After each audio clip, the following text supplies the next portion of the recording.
What's going on, everybody? Welcome to the original Next Level Gaming Podcast, number 64. We have gone 64 episodes. Hope everyone has had a wonderful week and lots of stuff going on in the world of gaming. So not Absolutely too nothing. short. Absolutely nothing. So not too Nothing short happened. on news this week. So welcome everybody in. Chat room is open and ready to roll. And as always, I'm going to introduce the all-star team here, the intrepid crew, as I like to call them. Starting from my left, your right, Crazy Juan. Once again, how's it going? Hello. Do I get to be the Chekhov of the crew? Can I be Well, Chekhov? You want to be Chekhov? Can you say the word Wessel? How are you on making your V's into W's? Right. Thanks for having me on again. Really happy to be here. Lots to talk about. Well, you're kind of, you don't have to thank us anymore. You're in the video, so you're a regular. Yeah, I'm still appreciative. Well, you know what? Fiber gets regular too. I appreciate that, honestly. It's the appreciation that drives us to want to do our best while we're on the podcast. So I'm with you. I'm down with that. Next up, it's the family Modzu. Really? It is Jason and Shannon. What's up, guys? Not much. How about you? Not too bad. Great Not week. too bad. Lots of stuff to talk about. Yes, sir. And if you guys look at the last podcast link, that link for the hockey team is in there. Excuse me. And so hopefully you guys are getting flooded with awesome donations from our. We also had some exciting news come from our city this past Ooh. week too. Okay. We have a tournament that's coming in March that has about 60 to 70 teams coming from all over the world of special needs hockey kids. And we didn't know if that was going to be a go, and we just got the verification this week that it is a go and that they are exempting all of the arena fees, so we don't have to pay to have the arenas. Oh, that's awesome. Yeah, nice. And then today Nice. we just had another craft sale again, and we made over $3,000 this time. So between last weekend and this weekend, it was over $5,599. I got to That is sell 50 unbelievable. tickets. That's unbelievable. That's Wow. awesome. Very Oh, yeah, awesome. so that's a lot of ice time and equipment and all kinds of things that we can get now. That's Big cool. help. It's Gotta been get the amazing. kids. And we You gotta were get in the our kids- Santa Claus parade yesterday. So, and having the community out and supporting us with that too was amazing as well. And anybody can go on our website as well and see our pictures from our games, from our practices, from our events. That's the other thing that's amazing with our website too, is that everybody can go on and see what this What they're team donating does. to, kind of, Nice. You know what? I'll put that link back in there this week because that's awesome. And now you got to give them Zamboni rides too. Like you get pony rides, you get camel rides. You get in Canada, you get Zamboni rides. Yeah, that's the way it goes here. That's awesome. All right, Yeah, well, sled rides. it's just been a very amazing week. Dog sleds. Our coach is definitely very relieved because I know the tournament was weighing a lot on his shoulders. He was worried that it wasn't going to be able to go ahead. And so when the city came and did their city council meeting and said that they were going to go ahead with it, it was great news. that really is. I'm really happy to hear. And like I said, I'm gonna put that link back in this podcast, and hopefully another chance for our listeners and our viewers and our subs to help you guys out, because that's so heartwarming, and that's a lot of money to make, especially the craft fair. So I'm really happy to hear that. I really am. Thanks, Mike. And we appreciate all the support. yeah, They're behind me for anything I do, and I'm behind you guys as well. So that's awesome. Shannon, you working tonight? I know I worked last night. I have not slept since I think I got up about 9:30 last night, and I've been on the go all day. So I told her to go to bed, but I'm she's not still going to up. be up. I'm not going to be on for the podcast for too long tonight. No problem. All right. And lastly, he is the man, the myth, the brand new Mike. Brand new Mike. Yeah. Okay. Hey, what's going on, everybody? Mike, Man, you sound like you're really on the radio. Sound like I'm on the radio. Yeah. Yeah, this got this new. This is HTK Radio. Yeah, this blue. What's it called? Blue Yeti mic, and that's so far pretty good. So. Man, we're gonna have to call you HDTK. HDTK. Yeah. Sounds good to me. All right. So that sounds good. Yeah, you do actually really sound good. So, no Frankie tonight. Frankie, as I had mentioned, post or pre Thanksgiving, for his real life job. This is busy time for him, and he'll be on and off, in and out from here to the new year. So when he's on, he's on. When he's not, we'll soldier on without him. But Juan, this now leaves you as the lone man without a webcam. We got to fix that. True. Yeah, it's on the to-do list for sure. Nice. Maybe under the tree. Well, we can't have a tree. Cats destroy trees. Yeah. We got a tree and it's up fine. So far. Maybe that's what you give it to Canadian cats. They're better trained, maybe. Yeah. Just like the Canadians in the Black Friday sale, we just walk in casually. And You We guys didn't got have to worry casual about the cats. cats knocking the tree over the first time. It fell over on its own. See, the cat could simply be Jewish and not deal with the tree.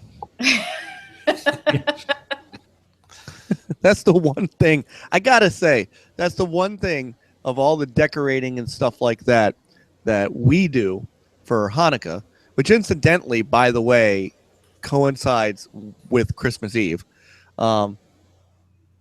We have no tree to deal with. We have basically, bare bones kind of decorations. Kids do it just to do it. We have some inflatables that we put in the front yard, but other than that, no tree. We don't have to worry about it. It's Nice. kind of nice. So we like decorating, so lights. well, that's and great. everything. And you know what? Decorating's fun for the kids. That's why we do whatever we do. It's fun for the kids. I'm all about that. Kids So- are important. That's one reason why we do our front yard is mainly for the neighborhood kids and our kids, and they just get a kick out of it as soon as they're up. I've actually got a neighbor's daughter that she's very upset if she goes to the bus stop in the morning and the inflatables are not up. You have to take some pictures. She'll look at Mommy and go, "Mommy, what happened to Shannon's yard? They're not up." You have to take some pictures once they're up so we can see them. We'll tweet them out. All right. So welcome to everybody in the chat room. Chat room is already way past where I can even scroll back. So our usual suspects are in there. Super Cooper, All-Star Gamer is in. Julia is in. And we're in. And there's Jabril. What is going on, guys? Pleasure, as always, to have you guys in the chat room. We got a lot to talk about, so as we always do, as long as you guys keep it respectful and such. And honestly, this group of gamers that we have in here, I don't even have to say this anymore. Interact with us because we definitely want to tell people what you guys are thinking. And of course, as we'll say, if you're not watching this live and you're watching this after the fact, come watch us live at 9 p.m. on Sundays and get in this chat room and talk with us because we want you to be part of the NLG podcast, and that's how you do it. So, and joining us, and I think for the first time, Hoovy186, my friend on Twitter, sad Dolphins fan today. Yes, I didn't even think about it. Yes, I'm wearing the purple colors today because for the first time, probably in over. I got to say, the first time in 2 years, the Ravens actually dismantled a team. Usually it's the last 2 years have been winning by the skin of our teeth if we win. Our quarterback getting hurt. Our offensive line sucking. Our receivers can't getting open. And today was just fun to watch. And so no offense to my wonderful Dolphins fan. And believe it or not, Hoovy, I think what we saw today was a preview of the playoffs. That team, your team, is still a playoff team, and I think I got a feeling we're gonna see them again. So, anyhow, welcome in, and we're just happy to have you guys all in tonight. Lots on the docket, so let's get to it. We're gonna start with the VGA awards, which I want to see how our nominations stacked up against what actually happened. I don't remember our nominations, so I don't remember either. we're gonna have to just remember. Try to remember what somebody better go watch that and recap everything. It'll come to us as we're talking about it. But so some surprises and some things that were not even a surprise. Yeah, I didn't feel surprised about a lot of things. Hey, did you see the surprise of my name up on the leaderboard there for a little bit? Yeah, that was a surprise. On the interactive. The interactive leaderboard. I was up there for leaderboards. No. Fortunately, my last guess was wrong, and it dropped me off the leaderboard. So hang my head in shame for picking Uncharted for Game of the Year. Yeah. Hey, I did too. So it's really funny because I think our overall attitude on the VGAs is kind of what I'm already seeing in the chat room, which is blah, and they were too boring and too long. Yeah. It had no decent flow to it. That's it was like all over the place, like scattered. Yeah. Yeah, and then you have like announcements. I mean, the things that got awarded for certain categories, and that basically scroll by real quick, and I don't know. Yeah, it's like the bottom of the screen. All of a sudden, fighting game of the year, Street Fighter 5. Next one will pop up like 2 seconds later. It's like I barely got to read that. Well, right. Like here are the awards we don't care about. Exactly. And some of them were good awards too that I would have liked seen presented, but I guess oh well. Big middle finger to you guys. The Indie Games Award was announced prior to it even being, on the show. It was during the pre-show they gave out the game for best indie game, wasn't it? Yeah, Pokemon Go there. Yeah. No, I said best mobile game as long as I got Best crossed. mobile. Yeah, Indie was down on the program to correct myself because that was a different game. Got 2 awards at the same time, which I thought was kind of weird. Well, and best esports team, which I thought everybody wants to know that. That's important. That's what I watched. Nothing was funnier though than Michael Phelps having to come out on stage and call game players athletes. He had to get paid a lot of money for that. You seen his eyes twitching and his ears were burning. He went looked uncomfortable up there, like, do I really got to say this in front of people? Well, then after he announces the winner, and I can't remember the kid's name, he puts his. They're walking back to the back, and he puts his hand, his big giant web of a hand on the back of the gamer kid, and I'm sure he's like taking him back to the green room where he can show him all of his Olympic gold medals. Right. I mean, I kind of wish he walked up stage with all his medals, though. It's like, we've now come to the point where ESPN shows tournaments. They actually have news. They actually use that esports for news. And Michael Phelps is coming out and calling them athletes. Calling them. They're making great. money off it. They don't care what they're Absolutely. showing. Don't get me wrong. I mean, if Frankie, was if exciting, he was here. If chess was that exciting and bringing in all that money, they'd put that there too and say athletes. And yeah, you got to be smart to play chess. It's like strategizing, but I don't know. I like chess, but I don't see it that exciting though. I'm pretty sure Frankie right now would be doing this. Yeah.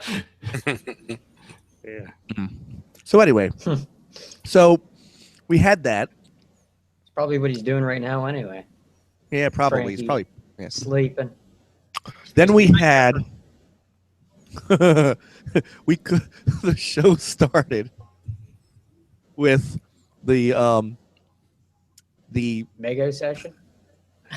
Oh my god! with Jeff Keighley's love letter to Hideo Kojima. Yeah, I just wanted to turn it off at that point. Like, yeah, what's next? Yeah, I really did else? too. Anything on TV? I mean, I'll watch that friggin' what's that slap chop commercial more than I want to see what that was. You know, I like to see the guy slapping his nuts or whatever. That's a lot better than what that first 25 minutes of the This is VGA your were. husband, Shannon. This is your husband. I Ah, had to. I had to question it because Get a slap chop. they've got the guys from Niantic or wherever, the Pokemon Go guys, on and talking about their best mobile game. I think it got best family game too. Before the show, in the pre-show, because they didn't have room, but we've got room for 20 plus minutes of, "Hi, I'm Jeff Keighley, and I'm giving my friend the Jeff Keighley Award." Right. That I made up. It's just like, And come on, I wanted to give this to Hideo so badly, and in February when he finally was away from those evil people at Konami that everyone should hate so much, and I wanted to give him the award, and he said, "Jeff, no, I don't want." I can't take it. I don't. Make a whole new award for me. This was Keeley's quote. Back me up on this. He said, Hideo said, Oh, well. "I don't want this blood on my hands." right. I mean, come on. Come Yeah. on. Just I a don't bit want thick. this Konami blood on my hands. I mean, seriously. So I made up this great award to give to him, my friend, my I can't even finish. My lover, Yeah. Right. Hideo Kojima. And I mean, I honestly expected. Now, to be fair, Hideo kind of got up from the crowd and walked up. I kind of expected him to descend from the heavens on a Glowing harness. white light. Yeah, with big white wings, Right. Yeah, and then you would hear like a choir in the background, the whole, kind of church type music, like, as he descends and he's slow and his arms are out. Yeah. Right. And then the next day, Kojima tweets out in reference to, Del Toro, not Benicio, but the other one, Guillermo Del Toro's tweet about Romero. Yeah, Del Toro's Konami tweet, and about how it's his best friend, and all I could think of was how heartbroken Jeff must have been, because dude, he just like cried for you on TV, giving you the best friend forever award. And Jeff isn't even in the game. Right. He's not even in Death Stranding. Everyone else is in Death Stranding. I'm actually in Death Stranding. That's right, you are, but not Jeff Keighley. Right. Everybody on planet Earth is, except for Jeff. I'm the baby stunt double. Nice. So. Oh my God, I can't even. The one in a jar, the one that was floating I around. can't even repeat what JD said in the chat room. I was part of that brick wall that you seen. Oh my God, that's funny, JD. That is Oh funny. my God, that is funny. I just think it was an inordinate amount of time. I mean, yes, It was. It was very indulgent. Well, and it was 21 minutes. I actually tweeted this out. It was 21 minutes before they announced their first award. They actually gave it awards at this show? They did. Really? I Yeah, must have it was missed those. 21 minutes. And then they showed, part of that was showing the trailer, which, by the way, was supposed to be all gameplay. Yeah, that was And none of it was gameplay. Come on, Well, you've seen it. It was gameplay. You know it. They're all stretching gameplay now, though. Now anything that could run on it possibly is now gameplay, whether it be a pre-rendered cutscene or whatever. It's all gameplay now. Yeah. Oh, as long as it's in engine, Yep. it's considered gameplay. Speaking of engines, and we'll kind of, we'll pivot towards PSX afterwards, but now we know why Death Stranding is kind of a full-on PS4 exclusive, beyond the fact that Hideo's other love is Sony. They're using Guerrilla's engine. This is the engine that Horizon Zero Dawn is using. So there's a lot more of that collaboration than was originally thought. Hey, both So- games look beautiful too. Horizon They do. and Death Standing or whatever. They Death both look Standing. They look fantastic. They do. You can't deny that. No. And I think the little doll baby is now the Creepy. new cardboard box. Creepy. Somebody posted a picture of Chucky, and I thought, yes, that's it right there. Yeah. Chucky. No, that game is going to I saw rock. some theory too that if you play the video, there's two separate trailers we've seen. The one that started with just Norman Reedus on the beach type area, and this one, if you play them in real time over each other, the baby disappears. Because remember in the first one, the baby disappears from Norman's hands. Right. That's when it appears in the jar on the other one. Ooh. Is whether Okay. that means anything, I don't know, but I just read that. Now, I heard if you play the new trailer, the Pink Floyd's The Wall, nobody gets the reference. And All say right. Bloody Mary 3 times into the mirror at the same time, right? Right. Nobody. Play it backwards. Wow. We're all supposed to be fairly old, and none of you got that. Oh no, I'm with you. I muted my mic for a cough. Okay. All right. So anyway, all right. So I'm not gonna go over every single award because that's dumb. I just want to go over the big ones. Big So- ones. Game of the year. Overwatch. Surprising. I was surprised. I was surprised. Thoughts? Well, I was almost certain it would have been Uncharted, especially because by that point in time, it hadn't really cleaned up as much as I would have expected if it was going to take it. So it kind of made me think about it. But I don't know. I was thinking along the lines of Doom or Titanfall. But yeah, no, I don't know. It's hard for me to think about a multiplayer only Skinner box type thing being the game of the year. It's not my thing, and therefore I'm opposed. I don't know. Well- I'm just kind of shocked that a multiplayer only game won. I thought they said something about they weren't going to allow a title like that to win because they wanted, a variety, like a single player, multiplayer, kind of that variety in there. I thought that's what happened last year.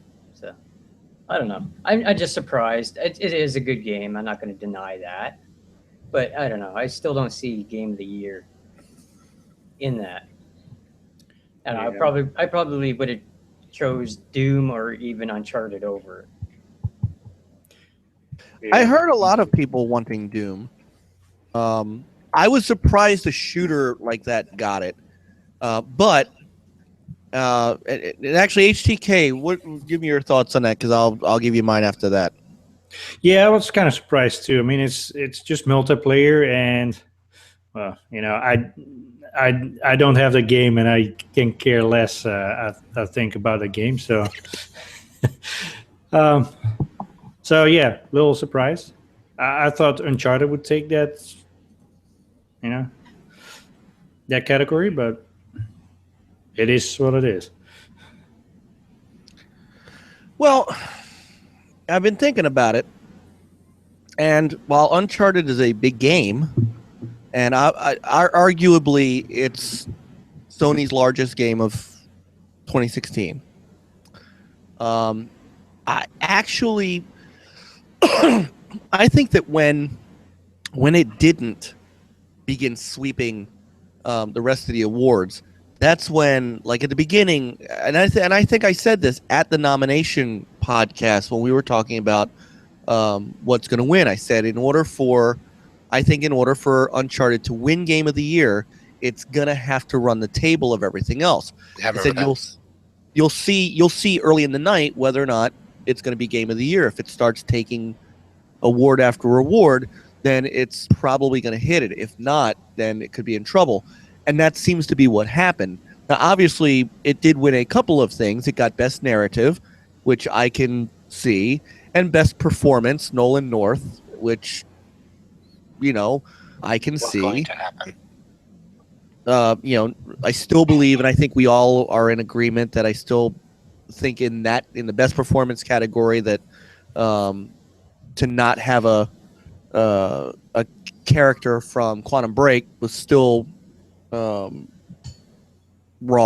I think that I still think, and I will take this all the way, that I still think Quantum Break got screwed by not getting one or two nominations even if it didn't win,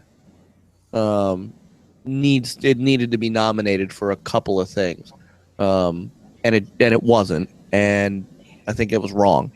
That said, once we got past those and it wasn't winning best fighting game or trending gamer of the year, I think that it was in trouble for game of the year. Man, nobody is listening to me. Nobody is laughing at my jokes tonight. Or I could just not be funny tonight. It's okay. You're not funny. That's all No, right. I was sitting here just debating in my head. Yeah, trending gamer on Uncharted 4. I can see it. I can so see that. No. I was thinking trending gamer. Why is that a thing? Yeah. Hey, we got Nels Coney in the room, and Welcome, Nels. JD from the Play and Listen podcast. He joined up a little earlier, so welcome you guys in. So my last thought on the Overwatch thing was, while it's a multiplayer only game,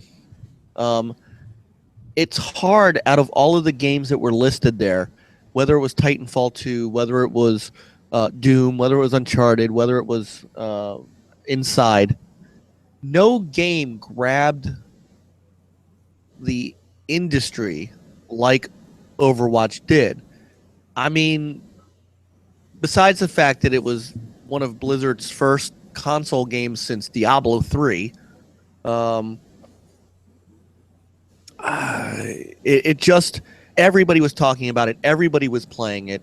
Not It sold, well, not everybody here, but I mean, it sold a cajillion copies of the game, Except for DeFrankie.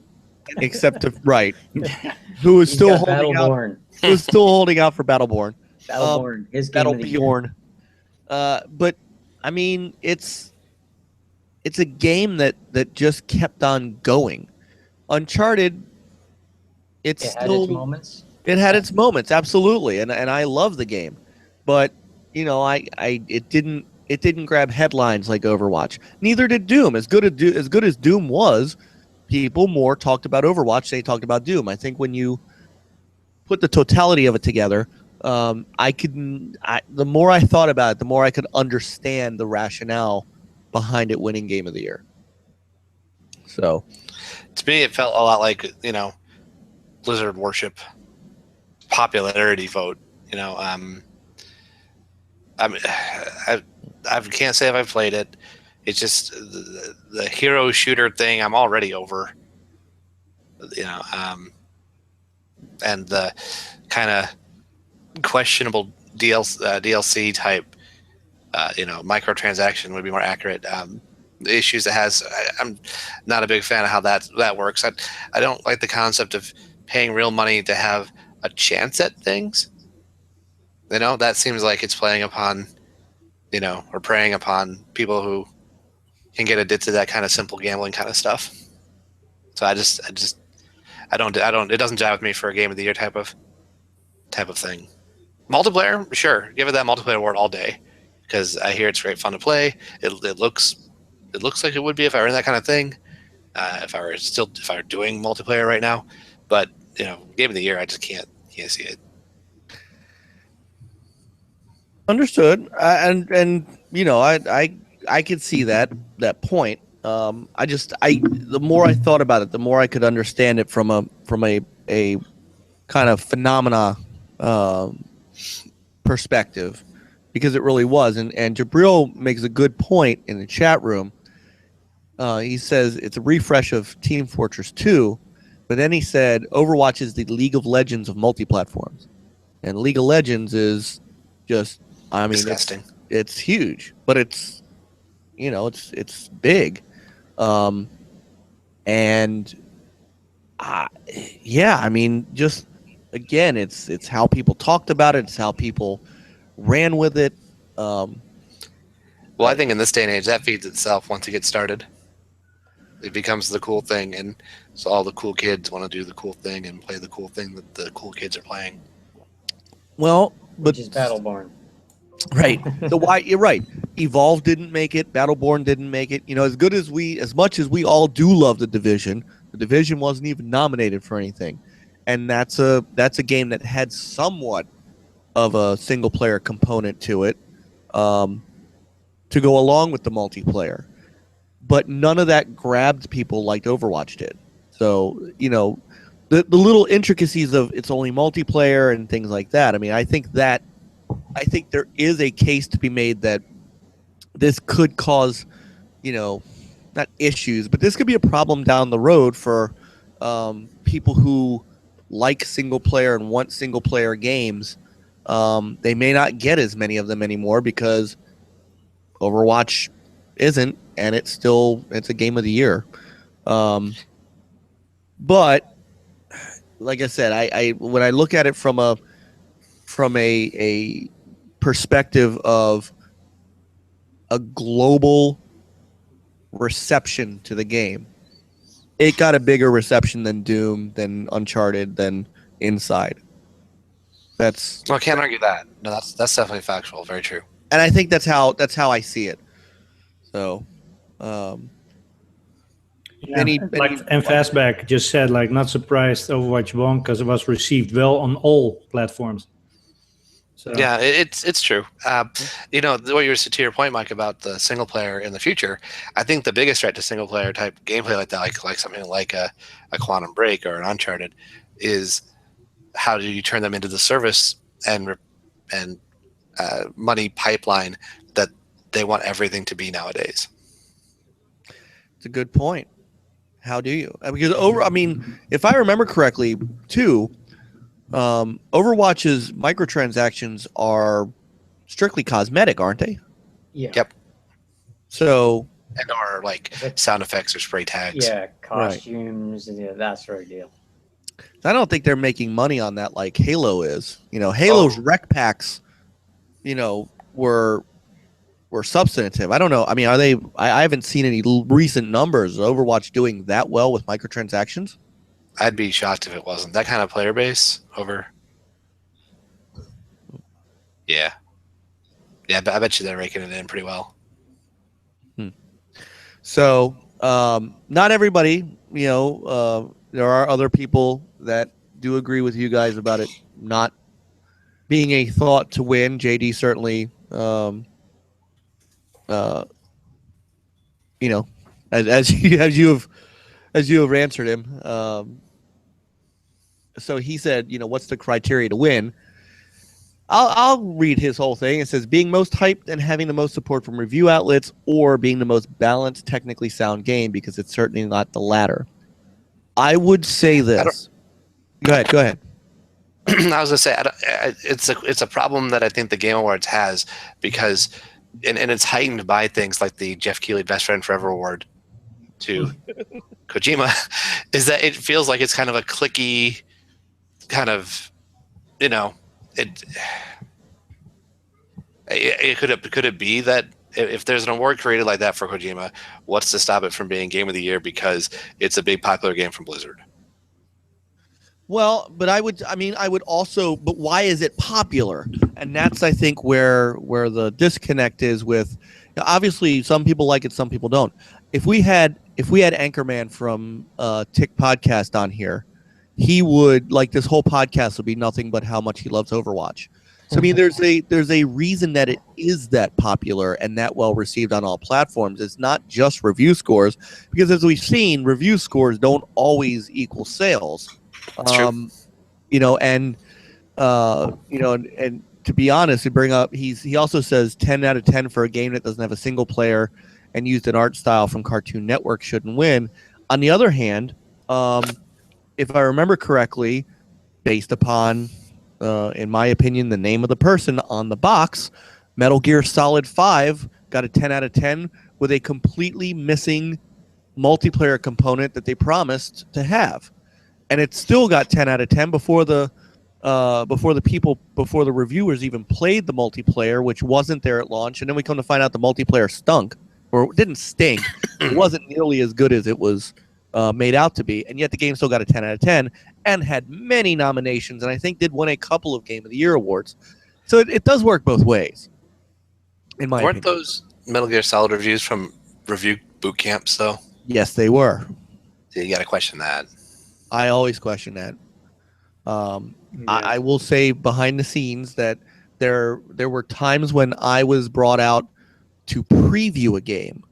I've had the pleasure, when the OG Xbox was out and Doom 3 was coming out. They, id Software brought us out to wherever we went to, whatever hotel in San Francisco, to go check out the game and talk to the developers and stuff. Same thing with Eve, when Eve Online from CCP first came out on PC, we got flown out to see it. That stuff happens. We would never sequestered for review purposes. It was all, we always got the code. Back then, the code, of course, was a disc to review a game at our, leisure. So, yeah, I understand. Yeah. And, look, this is the same award show where DLC for an existing game won an award.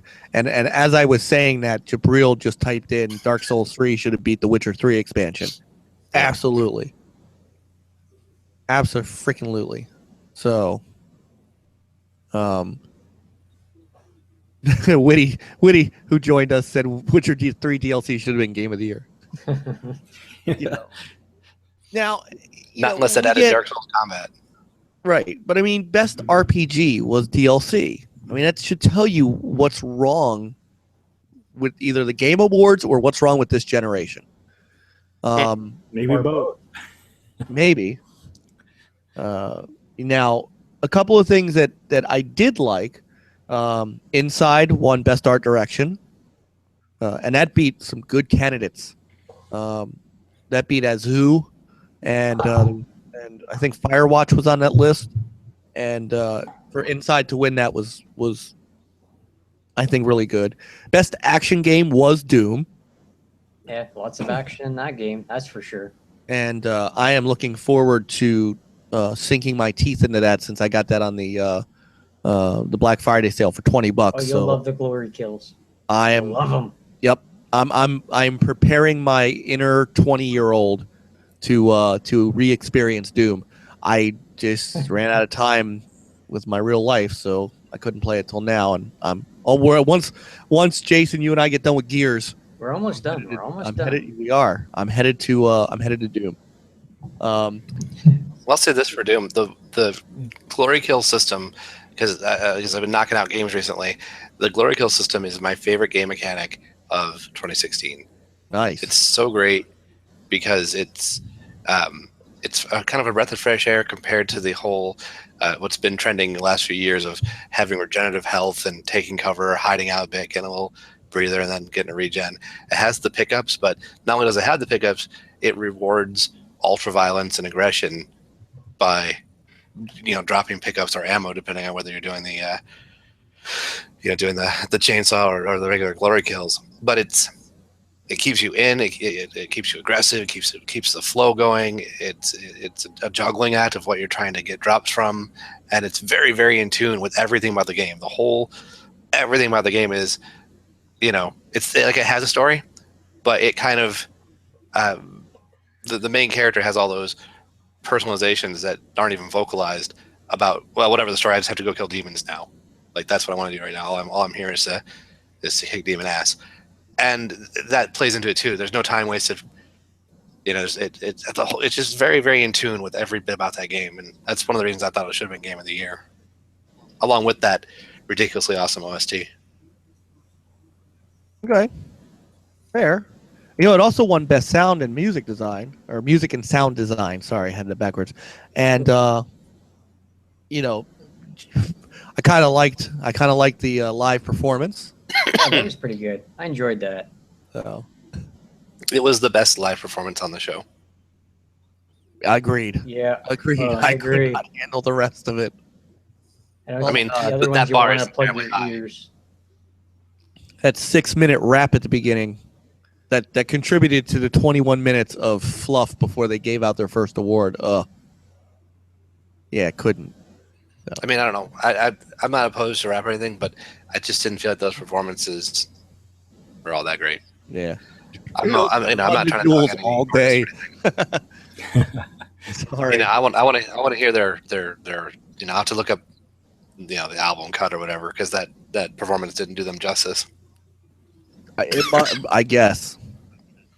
I'm sorry, Jabril. I take Run DMC before I take Run the Jewels. Sorry. Now you put Run DMC out there and have them do a song from a game. I'm down. I'm into that. But yeah. All right. Other quick hits. Actually, best sports game. Forza Horizon 3. It is about freaking time. Yeah. Great That game. Forza game won in that category. It's still ridiculous that is a combined category, and I think we Yep. all agreed on that on the nomination podcast. But I agree on nothing. you're always the troublemaker. Yep. Yeah, see that she agrees with. This is your husband, Shannon. So anyway, Forza Horizon Yeah, 3 that- should have been up for Game of the Year. really, I've said it before. Yeah, I'll say it. I'll say that every you time. have Forza said it Horizon before, 3 actually. really could use a nod. And maybe other outlets will be the ones to kind of break that ridiculous. It's just a racer mentality. You know, like somehow it's less because it's a racing game. But no, it's. I can't think of. I can think of. But I struggle to think of any game that set out to do a certain thing and did it as well as Forza Horizon 3 does what it does on every level. It is almost flawless. If it has any flaw, you know, towards the awards season, it's that it's a racer. Yeah, I can't disagree with that. And HTK, you could speak to this too, because you and Super Cooper and Fastback at times, and guys, I mean, you guys are always on Forza. These Forza-thons that you guys are going at. So, you know, this award should make you happy, because it also means that we're going to get more Forza. Yeah, I mean, I'm glad they finally won something in the, you know. It's about time. Well said. I Right think to the point. I think we would see. I think we'll see another one. Regards that game was fairly successful. I think it's still charting. Is it? Yeah, I mean, as of last week, I believe it was still charting in the UK at least. So, yeah, I don't think it's gone. All-Star Gamer says he does not have Forza Horizon 3, only Motorsport 6. You need to change that, sir. Yeah. I still and enjoy don't forget, Motorsport we 6, gotta- so just not as much as Horizon 3. Well, and once you all have Horizon 3, make sure you join the NLG club Oh yeah. so that you can roll with us. We're like Yeah, 165 that thing- members strong. That's right. HTK runs a tight ship, though. Don't mess with him, or he'll kick you out. Yeah. No, I mean it's a great. I mean it's worthy of being. If there was, and maybe it's combined, because other than Forza Horizon 3, what other racing game is out this year? It would be the only game nominated. No, I think there was Assetto Corsa. Or something. Oh, Dirt that's Rally. right. There was Assetto Corsa. Oh yeah. Yeah. That's right. And Okay. yeah, I don't know, maybe it wouldn't be fair, but you could also throw in things like Manus Burn. You know. No, that's not really a racing game. I mean, it kind of is. I kind of get Maybe that rock and roll racing or whatever. There's that too. yeah. No, I seen a few streams of that, and like, I don't think I'll ever play that. I have a version of that on the Xbox, and it's not good. So That's what I hear. all right. And let's see, Uncharted. I went over that. Game direction, Blizzard won. Action game was Dishonored 2. That kind of surprised me. That came out of nowhere with all the other good games in that list. I don't even see multiplayer. Hang on. It's not important enough for us to know. Not. But here's the last one that that kind of well, I mean, it was no surprise. I just because I went through what the nomination. Street Fighter V winning best fighting game was not. Maybe that's why they didn't, because it was a shoe-in. That game was going to win, and I said it was going to win based on the fact that it's Street Fighter and nothing else. And Yeah. sure enough, it did. You were correct. Yeah. Give him a cookie. You notice that that they are now doing seasons. You know, Killer Instinct doesn't win fighting game of the year, but it pioneered things like seasons, because Street Fighter never had seasons until now, and all of a sudden Street Fighter V has a second season coming out with brand new original characters. That should have been there at launch. Well, no, not necessarily. Not having Guile at launch was dumb. Not having a story mode at launch was bad. Having broken netcode at launch was bad. But yet, I'm telling you, the name carried it to the finish line over an arguably better game, and one that spawned Street Fighter to do the same thing. I'm just saying. You're not the only one. I'm with you on all those points. So, all right. And then, the world premieres that they had. Of course, we got to finally see Mass Effect Andromeda, which I thought looked great. That is spring. Quite a few of you guys were drooling over that. You're like, oh, it doesn't look that great, but you know what? I'm going to spend hours playing it anyway. That's exactly what I said. Well, I didn't say that it didn't look great. I said, yep, this looks like Mass Effect. It didn't look like they had improved the character design at all. It looks like they basically just slapped the Xbox 360 and PlayStation textures up there and up-resed it and called it a day, until you got to the fighting scenes. The fights were great, and the world looks good. But when that's the problem. When they had that first dialogue, or you were running through the first little area there, it looked like Mass Effect 3 to me. But then again, and so I said, yeah, but it doesn't matter. I'm gonna buy this game and play the hell out of it because it's Mass Effect. So obviously they're doing something right.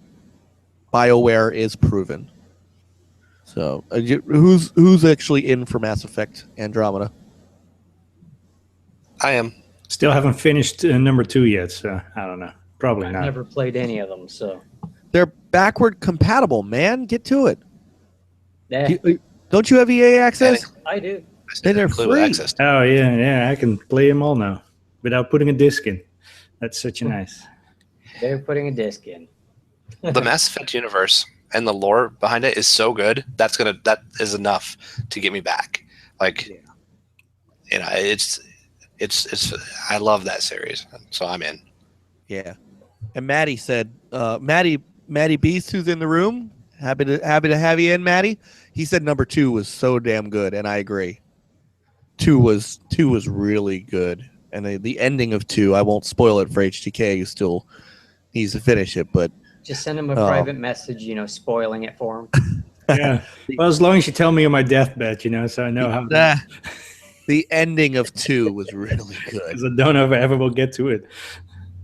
Well, I that like the backlog, loyalty mission concept. yes, and trying to figure out who you were going to bone. Of course. So, And the Who'd you answer end up- for me is almost always Ashley Williams. Because I ended up with, I can't remember her name, with the mask. Oh, what was her the name? mask. Oh, a Tally. Tally. Yeah, Tally. I ended up with Tally. And it was beautiful. And it was beautiful. Right. Yeah, Tally's great. Yeah, she is. Well- I couldn't deal with the chick that was down in the holding area. You're talking about Jack. Jack, yeah, I couldn't. The- First off, Jack. right. You already spoiled too much for me. Now I can't play it. The characters Oh. in that whole thing are so good, though. The whole series. The whole Rex, season.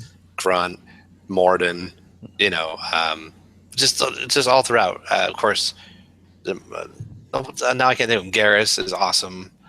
That's the one thing that troubles me maybe about the new Mass Effect is how do you beat that cast? We're gonna find out. Have they announced who's in it? I mean, obviously, I don't think the Shepard's there. No, it's definitely not Shepard, and not all of the original races are going to be represented. Now, the races that showed up in the first trilogy, but maybe some new ones. You know, like I said, I have an open mind. I want to see what they do. I want more Mass Effect, but the one nagging doubt in the back of my head is, you know, by the time you get through the whole Mass Effect series, it's such a pantheon of just great characters, even the villains. You know, Yeah. like Sovereign, the ship, that scene where you meet Sovereign, like he did the broadcast, still sticks with me this day. It was so great. So, you know, they've got a high bar to cover to get over when it comes to the characters like that. Agreed. So hopefully you will find some time to maybe try to fit it in, Jason and Peter, because I mean honestly is a good series. It really is. I mean, there's more to it than it gets pretty deep in the.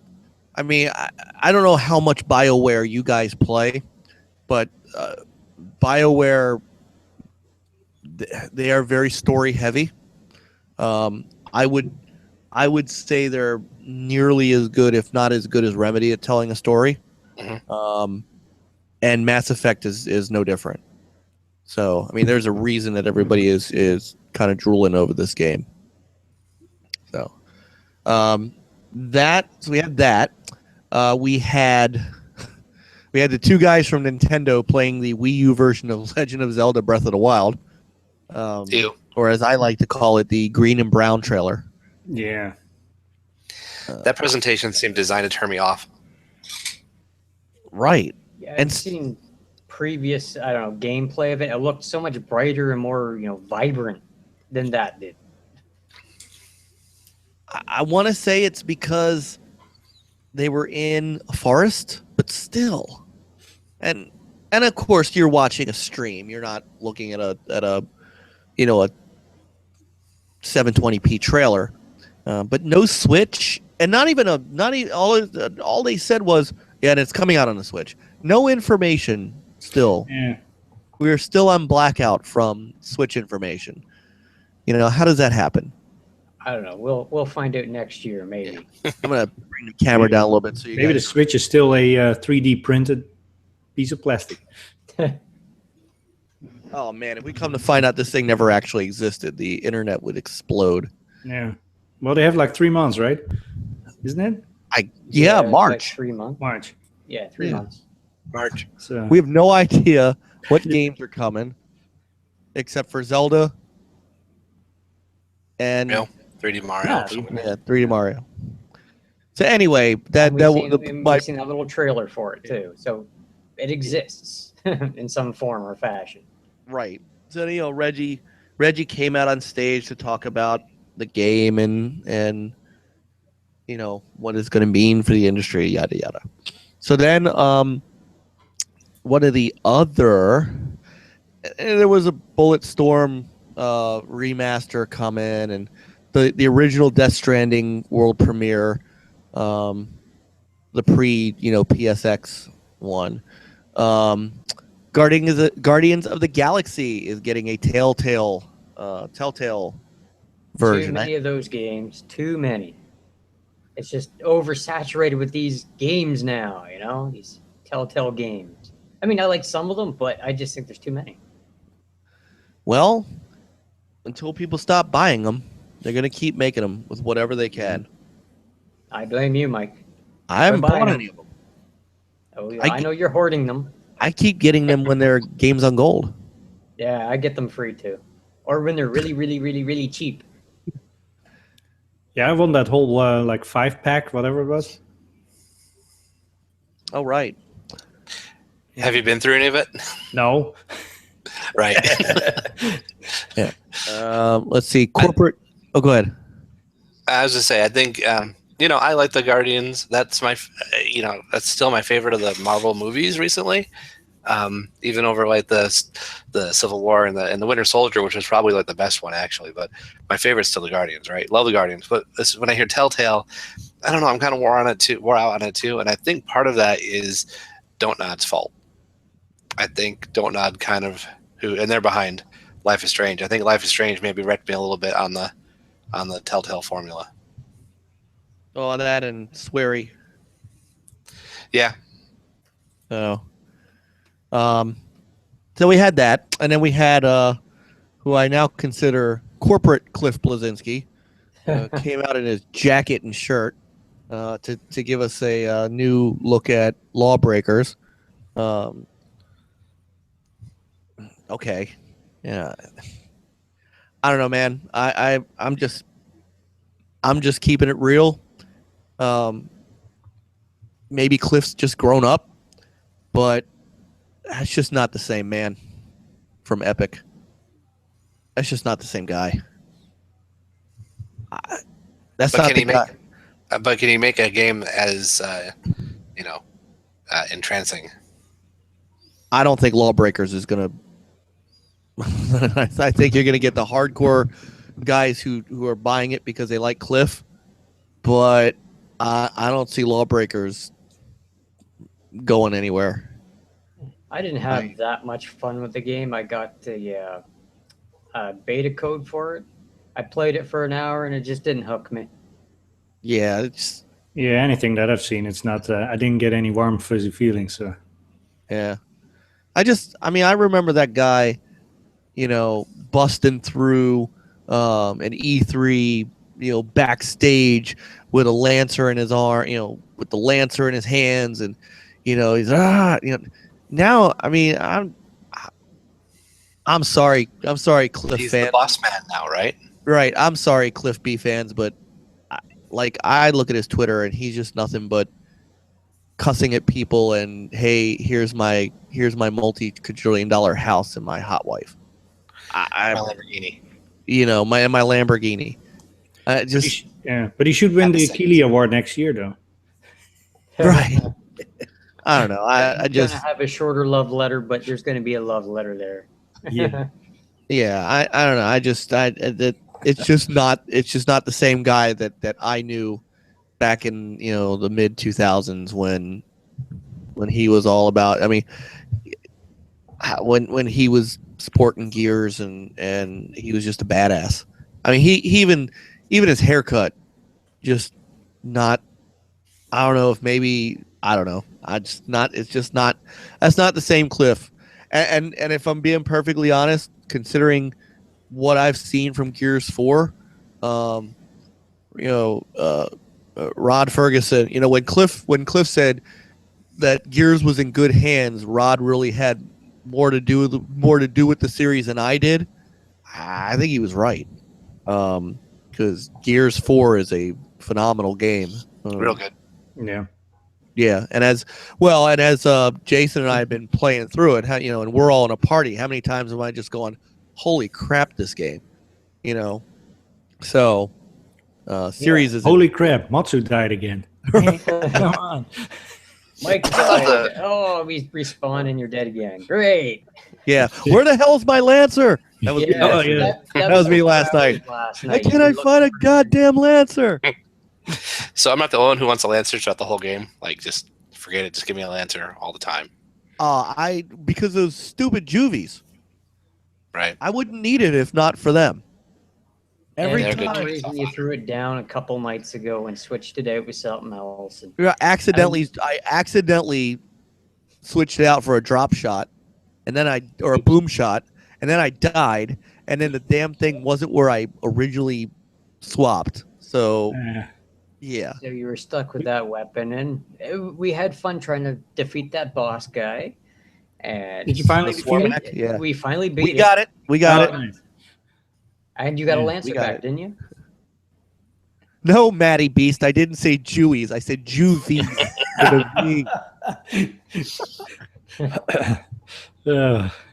So just real quick on Lawbreakers, I thought the actual gameplay it looked like it wasn't bad. Maybe I'm too old. I don't think I do well at it. Yeah, I But think I thought it was kind of unique. I think it looked all right. I don't know. It looked. I don't know. Just like any game, there's aspects about it that are fun, but I don't know. I just couldn't get the controls quite down, and I wasn't having that much fun at all. Yeah. So And then there was Prey. The Prey. I'm all into Prey. I'm all in for that. Pete Hines, you got my money. initially, the first time when I saw it, I thought like, I don't know. But I saw it again, and it's like, it's piquing my interest. So. Yeah. It's got that sci-fi horror thing going for it. Did you throw your money at the TV? Here, I did. I did. It bounced back to me. Throw your wallet. I did. Oh. When I saw Prey, and this is kind of sacrilege to say it like this too, but when I saw Prey, I thought Bio-Dead Shock Space. I'm okay with that. Of course, I should have remembered System Shock, really, but BioShock was a bigger game anyway. So Bio-Dead Shock Space.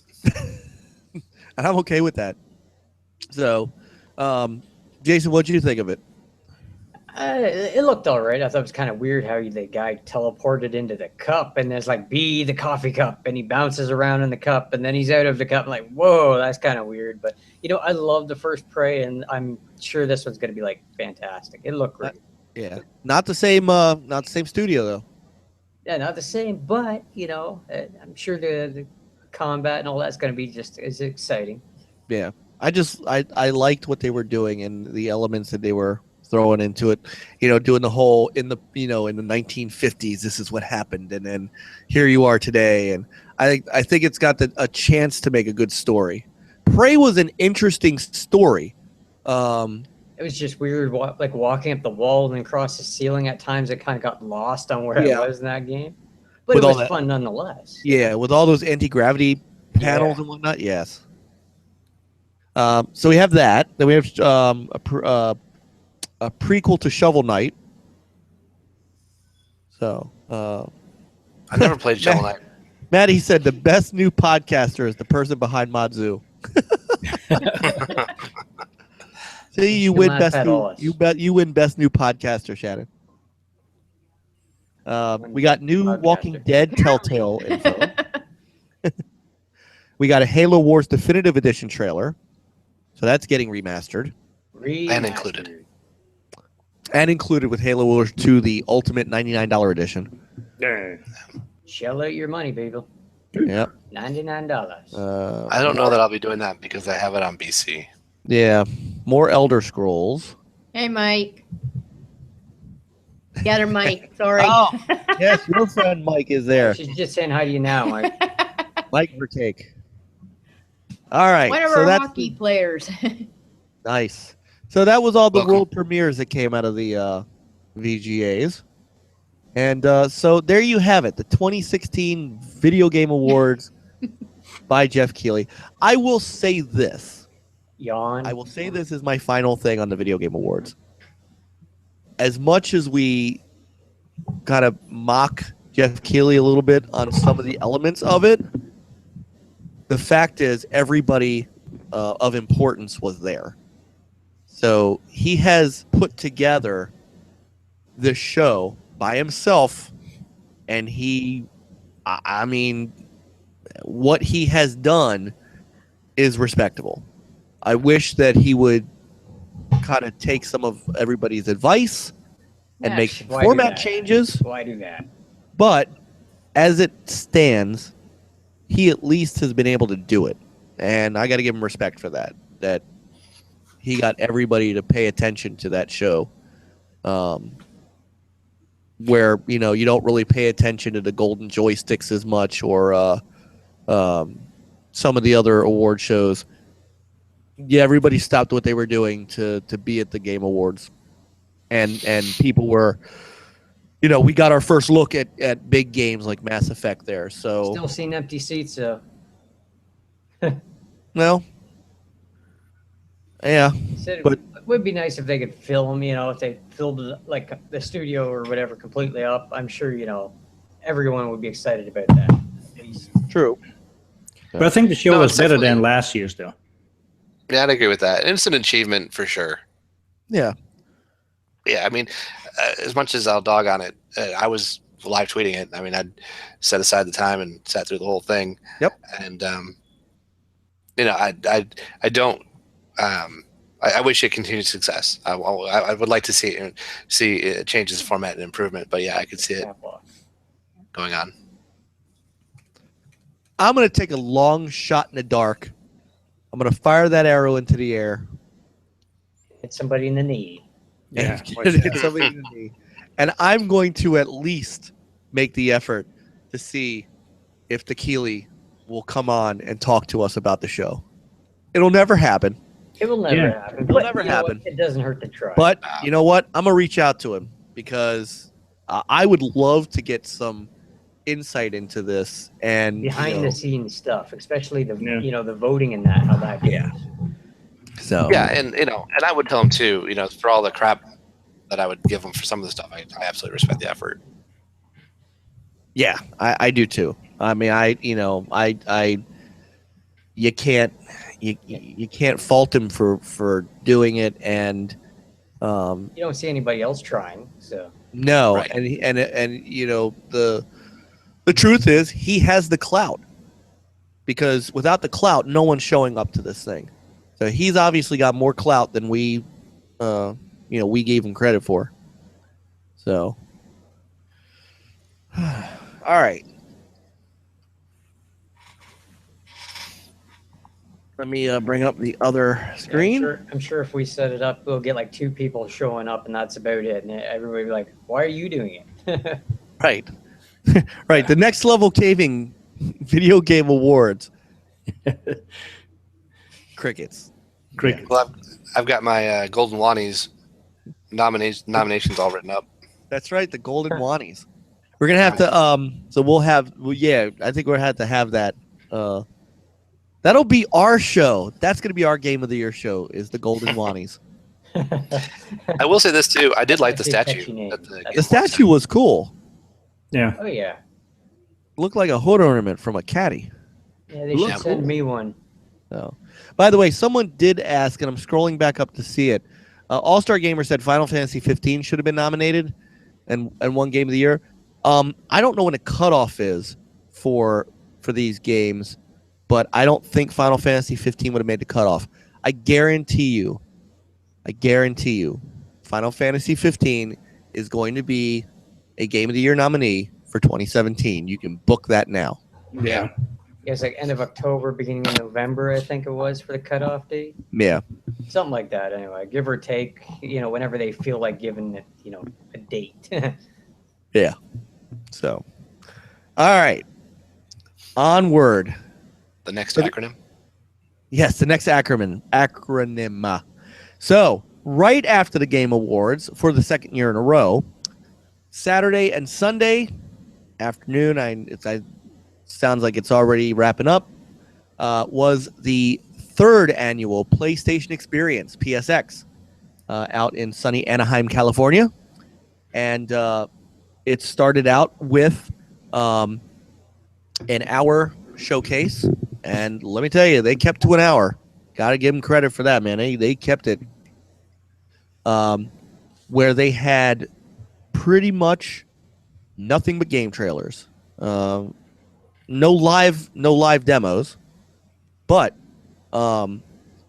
just game after game after game after game. No weird, awkward moments in there either. No weird, awkward moments. Sean Layden came out. I thought Sean was on point. Did not come out and start talking about sales numbers or anything like that.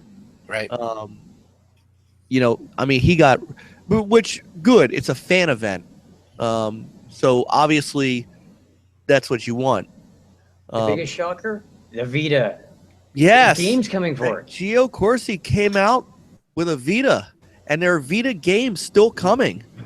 Do I thought not that thing sell was your dead. Vitas. I Yeah. thought that was dead in the water, just bury it now. They apparently the uprising against Sony of America, or now whatever they call themselves now, Sony Computer Entertainment or Sony Interactive Entertainment, the American side, which had buried the Vita, unburied it, and it must be because of demand, which is good. So, my overall take before we get to the stuff that they actually, you know what? Let's get to the stuff they announced, because I think once I get to the overall take is when we're going to kind of morph into. I have some thoughts about, of all things, Microsoft in all this, and I want to get those. I have some strong opinions that have stemmed from watching this show. Now, Hey, one thing about Sean Layden, it's like it looked like he just came from the gym yeah, man, he came out like this. with his sneakers and Yeah, just with his sneakers the but he pants came and the out- shirt. It looks like I don't know. I think he should have wore a little bit bigger shirt. I'm not trying to think It what. looked like it was kind of strangling him or something. Trying to think what shirt he was actually wearing. What that was on the front. I don't know, but it looked like it was strangling him. That was the Wipeout shirt, wasn't it? Too tight. Was that the Wipeout shirt? Looked like a C, had the Wipeout Racing Craft on it. I'm pretty sure. So and then that jersey, that little hockey jersey that Gio came out in, I tweeted him. I said I need one of those because that was a cool looking. That was a cool looking jersey. And then there's hashtag blocked. Mike ain't getting nothing. Right. This weirdo stalker. Yeah, weirdo stuff. Why is he tweeting me? Yeah, and then there was a guy that came on, and I can't remember his name, but he was very charismatic. He came out and said, "And no, my name is not a Harry Potter spell." Oh, the British guy. Yeah, once he said that, I was like, okay, I want to watch this guy. And like they all, I thought presentation-wise, the showcase was really good. It was smooth. It was, it was on time, and I think to start and end with Naughty Dog was excellent. They started off, of course, with the Uncharted 4.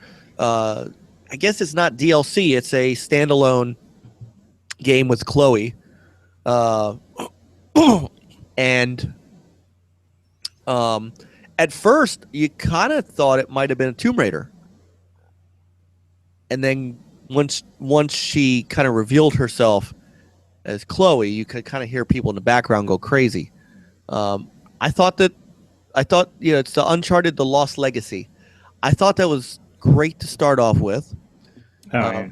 And then to end on The Last of Us 2, that's, when I think of conferences, when I think of showcases, and I remember Peter Moore standing up on E3, Microsoft E3, and he goes, "Oh, by the way, before we're done," and he walks off, and there's Halo 3.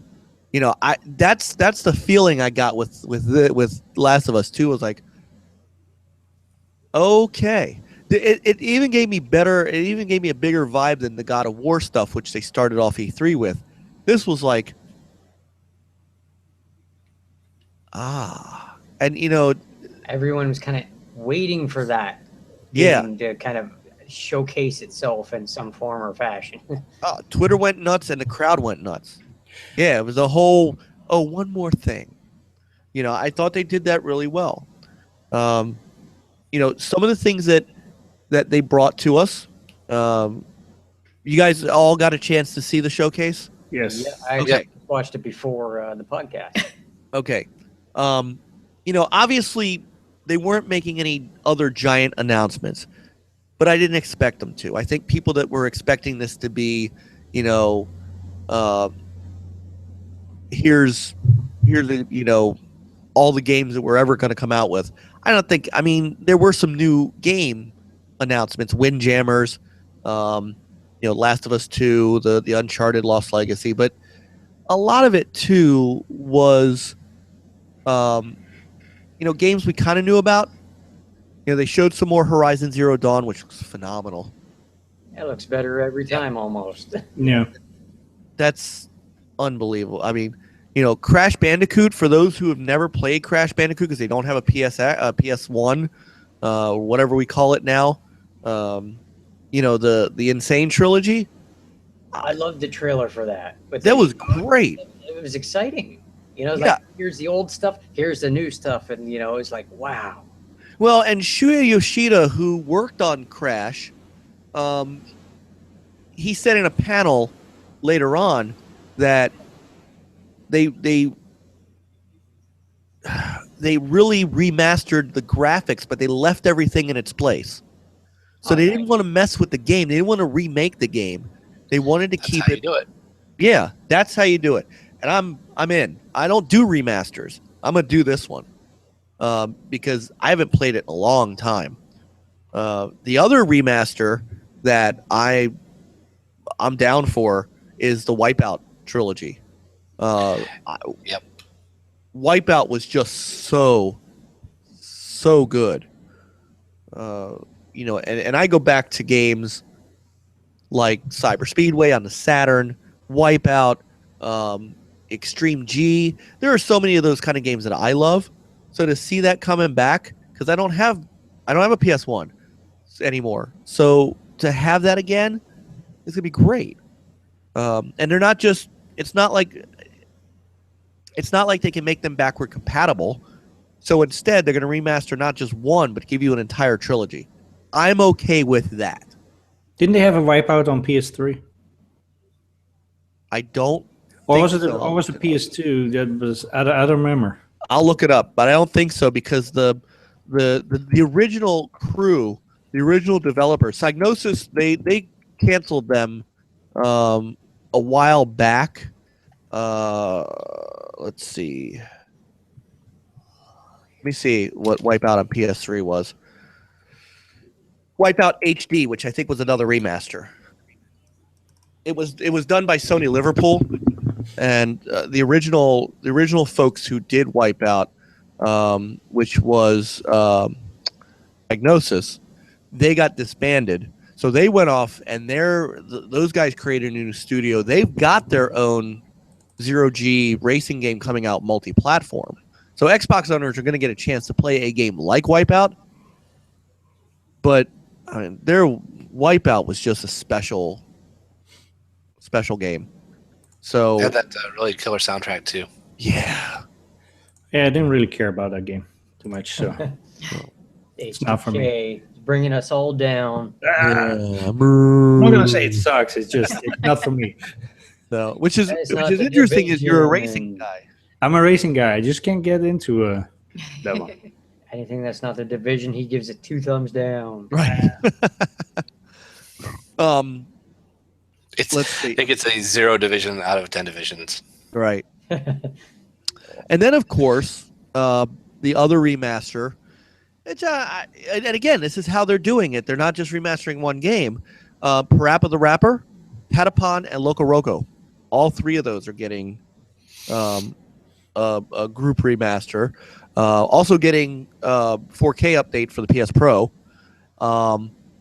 And there's actually a demo out of it now. I downloaded the demo. I'm going to record, and we'll put up a video on the NLG channel of the demo for people to see. I'm sort of, kind of thinking about that one. I really enjoyed Parappa. I'm not really a fan of the other 2 games, but Parappa was kind of really cool. Any of you guys play Parappa? Yep. No, Owned it. but what I've seen, I don't know. It doesn't get me excited. So, Well, it's a rhythm-based game. It's more of a, it's not like Just Dance or anything like that, but it's definitely more like trying to think. It's like Dance Dance Revolution if you were only using the gamepad. right. So I can see HDK with the Dance Revolution game. Yeah, You see him but I mean, busting up there. to have that in 4K. I mean, does it really matter? I don't know. all right. Let me. Maybe I gotta show you though. I'm gonna say yes, and I'll tell you why. This was a different type of game when it came. This was something that wasn't. It wasn't the norm. It was like cardboard cutouts, but it was so colorful that I could see. That's not the slap chop in the background, is it? No, it's not chop chop. But I mean, just the colors, I can see that just popping off the screen. And if it looks like, I mean, this is pretty good. It's a pretty sharp looking game. Here, it wasn't that sharp looking on the PS1 because of the technology. Not back in the day. But it was still something different. And if they could turn that into that kind of sharpness, I could get into that, and I think it would make the game. I think it would make the game better in the long run. There's a big fan base for it too. Yeah, if I owned a PlayStation currently, because I had a PlayStation 1 and I liked that game for quite a bit. It was addictive and it was unique. It kind of almost led the way. I mean, what rhythm games were around before that? I can't think of many. There was like poppin' music and stuff from Konami. Konami was the big music company back then. Right. And so they had one called Poppin' Music, which I had for I have it for Dreamcast. I can't remember. I have it because I still have the controller for it. So yeah, there were other rhythm games, but this was in house, and it was different because it had that kind of video, and it was rap based and that kind of thing. Yep. So, All right, guys, I'm gonna sign off. I'm gonna be going off to bed. Have a good All one, right. Elias. Right. Have a good one. I will say too, for Parappa, that the music was actually pretty catchy. oh, I loved it. I would find myself, I mean, I got it out on an emulator for my wife after we hooked up, and we played it some and enjoyed it. But yeah, I could be walking down the street in the rain or in the snow. I got the funky Got flow. the funky flow. Exactly. Everybody knows. Anybody who plays it knows. And now I really had to go. That's from the end part where he was in line at the bathroom. But it's kind of funny because because I still have the game. I mean, I have a couple of those things ripped from the CD. So I listen to them. I still listen to them. The cooking with Cheap was, I think, the best. It was one of the best songs out there. And just the way they did butter it. joins the bowl. Yep. Yeah, beef jerky. Yeah, I'll remember. Yep, exactly. It's a classic game. It really is. I can understand, if you're not into the rhythm games. So I mean, it's not for everyone, but yeah, I mean, I could see myself getting it. I'm gonna try that demo. I might even try it when we get off the podcast. But I could see myself with it. Other things they showed. Small Let It Die, which is a free-to-play game that released yesterday from Gung Ho Online. However, I noticed something today as I was getting ready to download it. I did let my PSN Plus subscription lapse because I just, money. As I always say, I use Microsoft Rewards to pay for Xbox Live because it's hard enough to buy games. I have to buy subscriptions too. So if I could somehow subsidize my PSN Plus, I would definitely play online more. I just can't. So I play a lot of single player and free to play stuff. Let It Die requires PSN Plus to play online. So I'm kind of out with that. And that's an outlier. That's not usual. No, it's not typical. So, and then of course, Capcom Infinite was announced. Which of course was teased beforehand, and Gotta love those teasers. it was sort of a surprise. I don't think many people thought another Marvel Capcom was coming. Well, I think that I was catching rumors on Facebook that it was supposed to be exclusive to PlayStation, or at least that was. Some people were hoping for that, and some people were afraid of it. No. Well, yeah, and I'm kicking your friend Mike out of the chat room there, Jason. Dreamcast comment. He's gonna make me go and grab it. Yeah, don't get him into a Dreamcast, section, because then you'll go on and on and on about it. An hour later, then we'll be back to what we're supposed to be talking about. Right. So, Mike's going to bed anyway. So, good night, Mike. Thank you for joining us. So Dreamcast discussion over. Yeah. You win by default. So Marvel Capcom is coming, and it's coming. It is multi-platform. Will be out PS4, Steam, and Xbox One. So whoever whoever decided to float the rumor that it was exclusive, shame on you. Game. Well, and Game. come on, there was no way. There was after Street Fighter V, and what's happened to that game sales wise and things like that. I think that if Ono could go back and do it again, Street Fighter V would be multi-platform too. It just, this is what you have to do. You make the game for the widest audience possible, and the fact that it came out when it did, it came out broken, it came out missing things, and then it was hampered by one console release, where the Xbox console player base still was a big fighting game base. With Ultimate Street Fighter 4 and then Ultra Street Fighter 4 and all that stuff. There was stuff. It could have. Anyway, Marvel vs. Capcom 4 was not going to go down that route.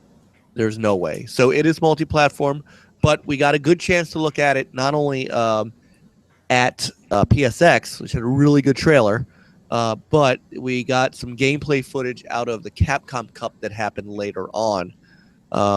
It's an interesting game because there's no X-Men, and they're moving more towards the Marvel Cinematic Universe. So we're getting... Which makes sense. Right, it does. But we're getting like Fantastic Four. So we're getting... I think we're that look like not Fantastic Four, Captain Marvel. So we're getting her. We're getting who's not really in the cinematic universe at the moment. Doctor Strange. We're getting Iron Man. We saw Iron Man. Mm-hmm. And of course, we saw on the Capcom side, we saw Ryu and Mega Man. You're my boy, Ryu. You're my boy. So, and on top of that, they're also bringing Ultimate Marvel vs. Capcom 3. It will be out. It's out now for the PS4, and it will be out in March for the Xbox One and Steam. So they're getting everybody kind of ready for 4. So I guess my question then is, on the Xbox version, that's supposed to be a remaster or just an arcade type title, or I think they're ports. I think they're just ports. I don't know of anything that would. I don't know. I think I'm not sure. Not sure I'd be in line to buy it again. I have that disc. I'd rather just use my disc. Well, it would be nice if they made it backward compatible. That'd be nice. Yeah. Okay. MLB The Show was shown, and I got to tell you, I know 3 or 4 people that bought a PS4 specifically for baseball, because Microsoft doesn't have a baseball game. They have an IP. We'll get to that, but they don't have a baseball game. So MLB The Show kind of stands alone, and this year they're adding a retro mode. Which is kind of cool. It was kind of cool because the last couple of RBI baseballs were not. As much as I wanted to like RBI baseball. So yeah, that was a really cool thing to see. Yeah, and of course, go they ahead. did that in the NHL games before too. I think it was like NHL 14 or something. They had the nice little retro mode. Everybody loved that sort of thing. Bring you back to the past, but then you can also play the present. So yeah, and it looked like RBI. It looked more like RBI than RBI did. So I'm I haven't bought a baseball game in a couple years because what I tend to do is I tend to play it for 2 weeks and then forget about it, because by 3 or 4 weeks into the season, the Orioles suck, and so my life of baseball kind of shifts. So now that the Orioles are kind of a good team again, I might give this a run this year, especially with Ken Griffey Jr. as the cover person. That's cool. I'm glad to see him get that. So, either Baseball's any of not you, my thing at all. huh? I just had trouble with baseball is my thing. I can't comment much on it because I like playoff baseball, especially if my Tigers are doing okay. My Tigers, I say, like I watch more than like 5 games a year. But my thing with baseball is it's the only sport where if you're doing really well and running up a score, you make your day longer. True. That bothers me, and it's just the pace of baseball sometimes bothers me. I get there's strategy and there's a reason and all that and all plays. I don't know. It was really hard for me to watch it outside of playoffs, and then in video game form, I'm just like, meh. Yeah, I could see it. The question is, anybody else? I mean, Jason, what you would like it for the Blue Jays? Oh yeah, I would get baseball for a PS4 if I had one for sure. I mean, I like baseball. I like watching it, and I like playing it. RBI wasn't my thing. I had some fun with the Super Mega Baseball or whatever, but it's not authentic. So Yeah, and but it was a good game. oh, Extra, but yeah, you're right. So, ACK, we never talked baseball. Are you into baseball at all? Yeah, that was almost the reason for me to get a PS4. Huh. Baseball Well, as it's one a well baseball as for Uncharted. But then, I don't know. It's, after window shopping for 2 weeks, I moved on there. Well, if that Pro was in stock, Yeah. 9. that was a for good the- price for it. For the low 300 price, then maybe. Well, I don't think. I mean, I don't know. I think. I don't think you're going to see it for. I think it's going to be $4.99 or $3.99 forever. Yeah. Until maybe until Scorpio comes out, then maybe it'll drop price. We'll see. All-Star Gamer at least says, I don't like baseball games, but I'll support the Orioles. I'll take that. So, and Jabril's right. MLB The Show has been the best sports franchise in the past 10 years. I can agree with that. And it's not just PS4. I mean, I've been able to play MLB games from Sony for a while, including on my PSP, my old PSP, which I still have. And even when they were 989 Sports, before they kind of turned to San Diego Studio, their baseball games have always been top notch. The only other baseball game that has ever been more of a favorite of mine, again, God rest Acclaim, was All-Star Baseball from Acclaim. That was a top-notch baseball game. Other than that, it's always been MLB. And I say that being in a 2K sports game, and I still would say MLB The Show or MLB, whatever, has always been throughout the years the best. And no, Jabril, MVP baseball was never as good. I always found that to be in my opinion, I'll say, I always found that to be, it had a great batting mechanic, but that was about it. But I mean, MVP, I'd love to see EA come back to it, but obviously Madden is their thing. All right. What was the baseball game? The Neo Geo baseball game that had the robots. That was Base Wars. Nope, that was Super Baseball 2020. That's the one I played as a kid and liked. Yep, that was I good. just remember the Base Wars or whatever it was called. That was fun. The other Neo Geo baseball game that when I had a Neo Geo that my friends and I played a lot was Baseball Stars 2. That was excellent. Very totally completely arcade, but a very good game. All right. Let's see other things that came through the actual conference. And that Wipeout, by the way, is called the Wipeout Omega Collection, and it has Wipeout HD, Wipeout Fury, and Wipeout 2048. All three remastered, all three with dynamic 4K and HDR. Now it says running at a targeted 60 frames per second. We'll see. Yakuza, they made a big deal about Yakuza coming west. Perhaps I've missed the Yakuza boat because that one didn't jump out at me really. But both Yakuza, Kiwami, and Yakuza, I think it's 5, is coming to PS4 in the States. Other notables. Now, there's a lot of indie games coming. There was a new Resident Evil demo for Resident Evil 7, which also has a PSVR piece to it, which I can't play because I don't have it. That demo, by the way, is out now for the PS4, and I will get some footage to put up on the channel for that.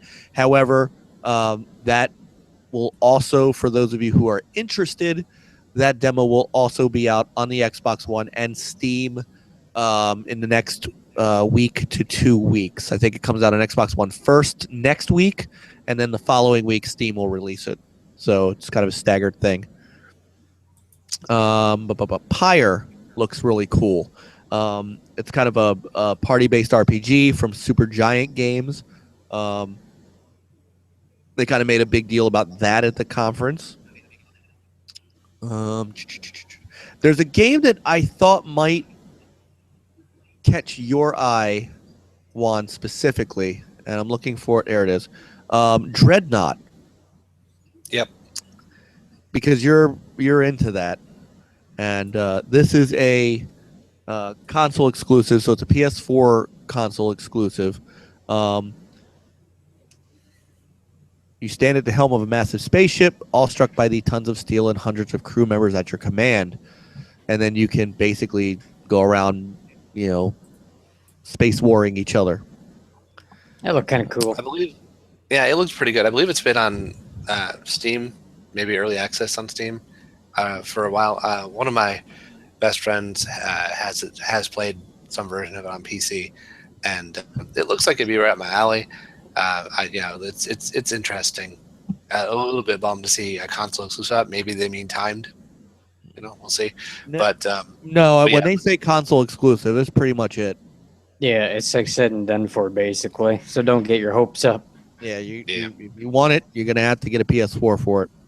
Well, as I said, it's already on Steam, or have a PC that can play it. Yeah. And I think what else there was. There was some. There's new Destiny stuff. The Dawning. Yay! I seen the yawning, but anyway. Yeah, if you're into that, I'll tell you a game that actually caught my eye, and it didn't catch my eye when it was first announced, but for some reason, I don't know what drew me to it. Ni no Kuni 2, Revenant Kingdom. To be honest, that caught my eye too. Now that you mentioned it. Yeah, it's from Namco, and it had this neat anime kind of look to it, but it wasn't. I'm trying to think how to describe it. It looked like a Saturday morning cartoon, and I really liked it. And I never played Ni no Kuni before. And it's a role-playing game, which, I do like them from time to time. I'm not a Final Fantasy guy, but I'll take them from time to time. And it just looked really good. And it actually, I'm going to show you a picture, one of the screenshots. It looks gorgeous, absolutely gorgeous. I mean, it looks like a Disney movie. I could get into that. It looks like it does. It looks like that doesn't look Disney. That looks more like a DreamWorks animation movie. But I mean, look at It's really It does look like a cartoon, doesn't it? does. It looks gorgeous. I mean, that's not a bad thing. I mean, Not at all. it looks decent. Like I was seeing the gameplay or whatever, and I thought, man, this actually looks fun. And I'm not really into those type of games. Yeah, so I could see myself getting into that. I believe console exclusive. Obviously, this is not a game that'll sell on an Xbox, unfortunately. And we'll get into all that in a bit. And so, I mean, there was some other smaller stuff. The Nier Automata, which is getting a demo soon. There was some talk of PSVR, so there is some stuff coming for PSVR. There is Killing Harmony 3. If you are there was a lot of Japanese centric games there, no doubt about it. Yeah. That is one of their it's one of their strengths. And then there was some stuff that was announced afterwards, which we can talk about in future podcasts, because we're already getting on the 2-hour mark. But and I wanted to get to Ease Origin. If anybody has ever played Ease from the old days of like the Sega CD, or even back in the Super Nintendo days. So there's that. No, I'm sorry. Was it TurboGrafx? I had that. Oh yeah, TurboGrafx 16 had it. And then there was some other stuff. Housemarque has a new game, Next Machina, that kind of looks like their next game. It looked pretty cool. Mother Russia Bleeds, which I've heard a few things about on the PC side. Good retro rumble. Yeah.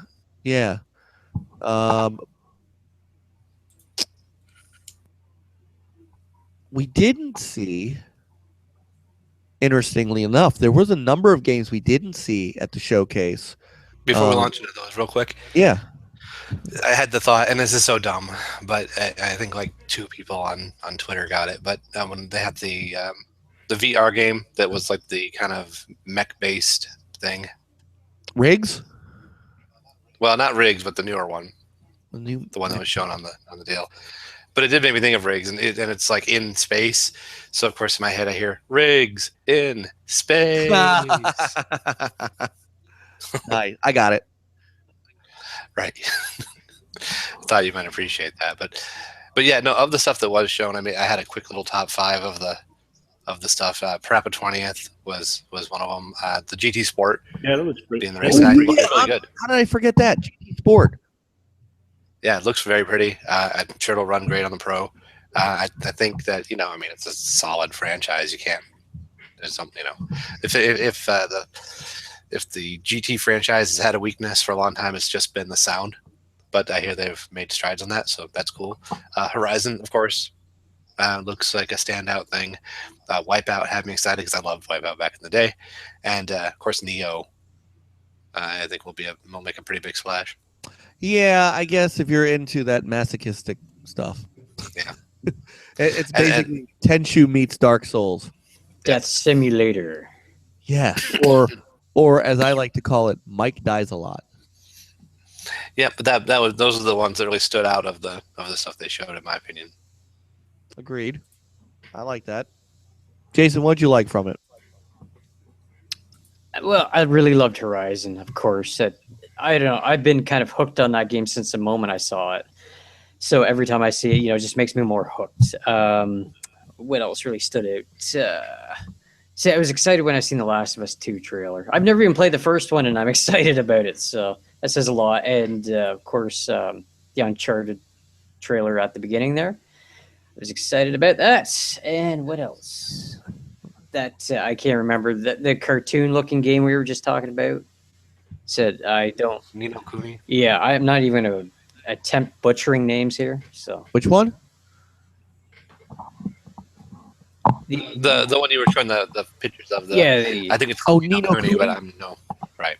Yeah, that kind of drawn me. I was like really surprised as soon as I seen the color. I was like, "Wow, this has got me hooked." So I watched the whole thing. I mean, there was quite a bit of time I was kind of looking down my phone, like look up, yeah, whatever. But that game had me looking at the whole like trailer, gameplay, and all that. Any other notables? Not that I can think of off the top of my head. Okay. Maybe if somebody else mentions something, I'll once remember. once Peter's done, I have another one I totally forgot about because I don't have the note. I don't have my notes in front of me, which is I don't have notes either. poor. So. I don't know how I'm nominated for podcast producer of the year. I don't even have notes in front of me. All right, Peter. It's because you gather such great talent. Yes, I do. I have such great people. Yeah, I think people. Yeah, I think I only have like a few that that piqued my interest, which was the beginning, the Uncharted one, the GT Sports or GT Racing, whatever it was called. That looked pretty sweet. Let's see, Horizon Zero Dawn looks. Each time I see more, the better it looks, so that looks pretty cool. And then maybe The Last of Us. I don't know. I've never seen much from the first one, and the second one, they didn't show too much. So, but what they showed looked good. That's probably about it. All right, turn my heater off. I've got a wall heater like right next to me, and I'm starting to sweat.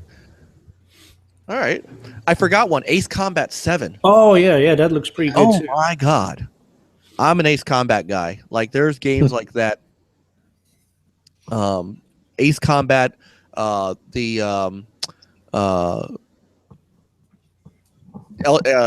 Air Force Delta Storm, which was Dreamcast from Konami. Games like that just, and there was Ace Combat 6, I think was an Xbox 360 game. I mean, I love those jet combat games. It goes back to my old days of Afterburner, but that game that's a day one for me, easily. That was a game that I was looking at, and I'm thinking to myself, I could see myself getting the PSVR for this. Right, I was just thinking that could be a showcase game for that hardware. Yeah, that's what I envision PSVR being for. That cockpit view of racing and flight games and stuff like that. That's what I can see. Well, and first-person shooters. But if I was going to buy PSVR, that's what I'd buy it for. Is for Ace Combat. Yeah. Oh, we do have some great stuff coming in from the chat room, so I want to go over there real quick. Super Cooper said he liked Neo. He said Samurai Dark Souls looks good. In the Jabril said Ys Origin. And that seems to be it. You guys can let us know in the chat room what your favorites out of the show were, because we're gonna. No, Gio is giving his. I should have been there. Gio is giving his jersey to someone else. Your tweet upset. Didn't convince him to give it to you. I am upset now. Your tweet sucked. Oh, one game I forgot to add to the list, the Crash Bandicoot Remastered. That looked pretty sweet, too. I forgot all about that. I don't know how I missed that. Crash. Yeah, no, that looked great. I didn't throw it in my list just because I never played any Crash, so it didn't really jump me. But I can see, that's good fan service. Yeah, the trailer for that got me excited about it all over again. I played the original Crash like years ago. Mm-hmm. I barely remember the game. I just remember having fun with it. Right. So, yeah. Quality remaster, too. They really did a bang up job, it looks. Oh, yeah, it looks fantastic. And if they didn't touch the code, if all the controls feel exactly the same, that just, makes it that much better. Well, and Yoshida said that he made it a point to say in a panel later on, like I said earlier, they also didn't touch the levels. Everything is exactly where it's supposed to be in the level. Everything is exactly where it was in the PS1 versions. That's how you do it, as Juan said. If they start doing this, I mean, they could go back. I mean, like obviously they are as well with the Parappa, but bring me some Jumping Flash. Yeah. Now I would like some newer games too. Twisted Like Metal. I'd be up for a new Crash after this. So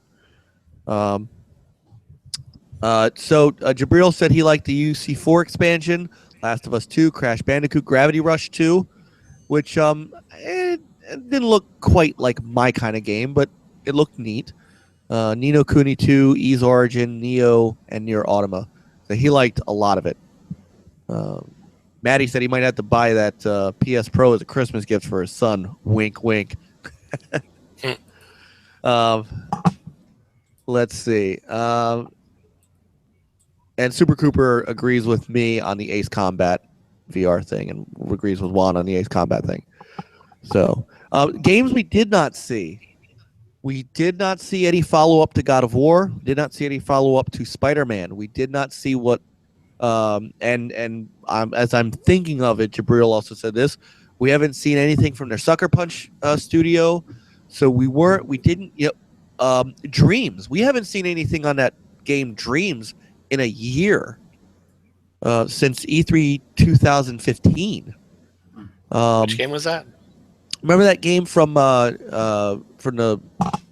Dreams from what studio was that was working on that? I don't even remember it.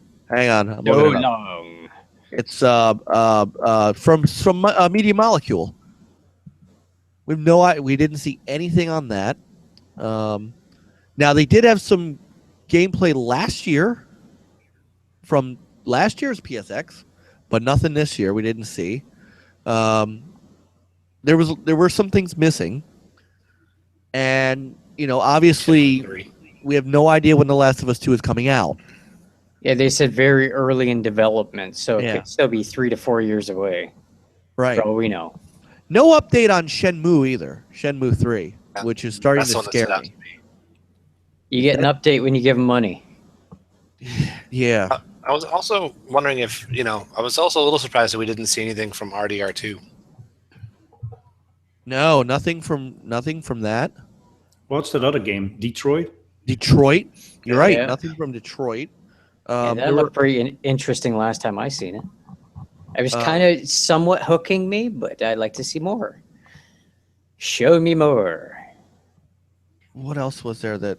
I mean, there were some other things that I know they've been working on that they announced. That Final Fantasy VII remaster.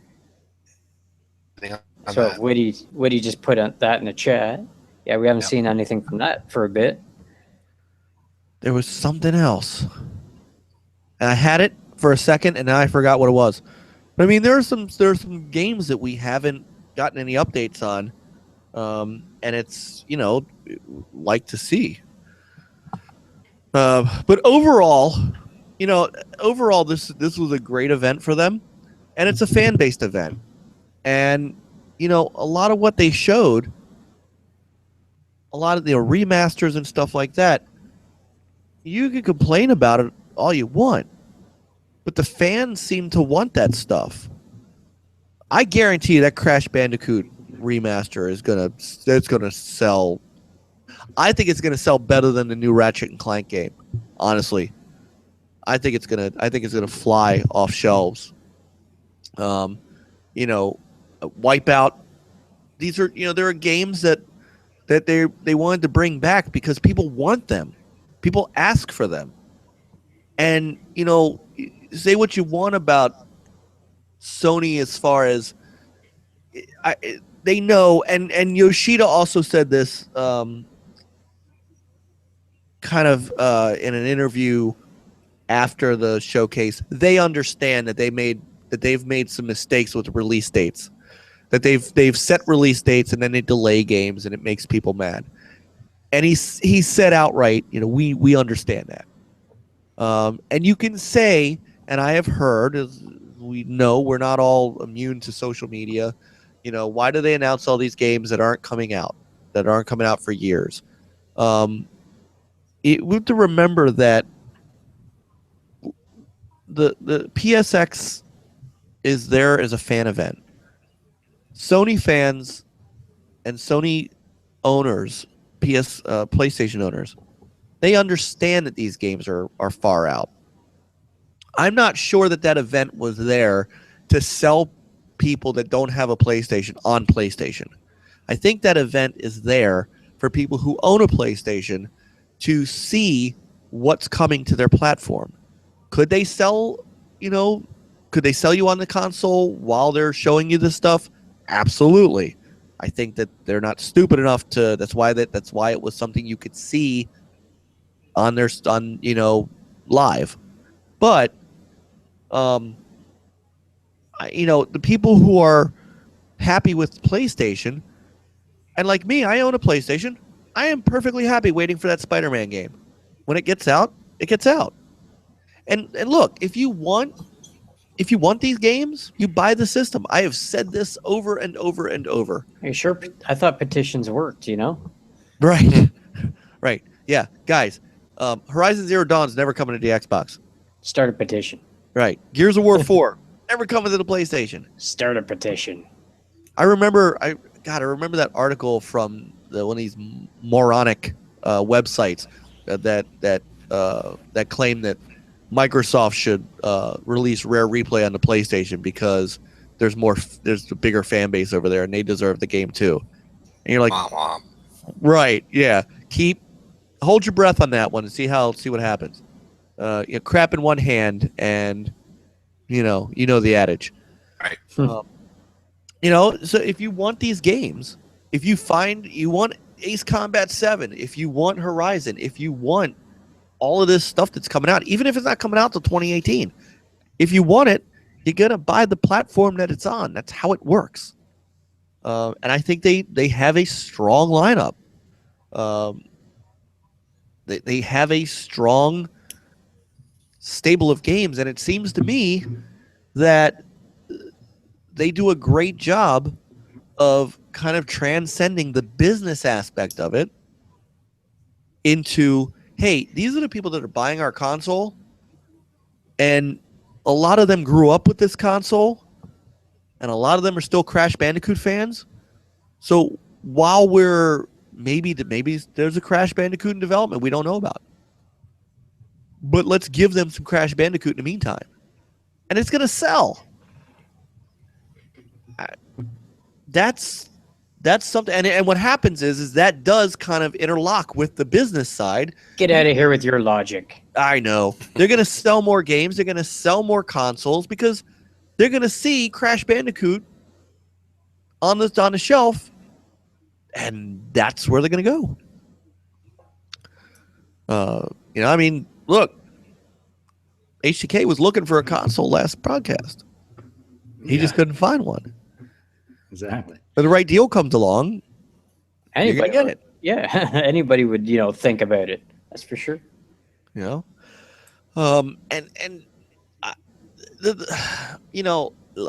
my opinion is and kind of always will be that when you own both, or in this case, if you own this Wii U, if you own a Switch, if you're going to own a Switch, that kind of thing. When you own multiple consoles, you don't have to petition for games.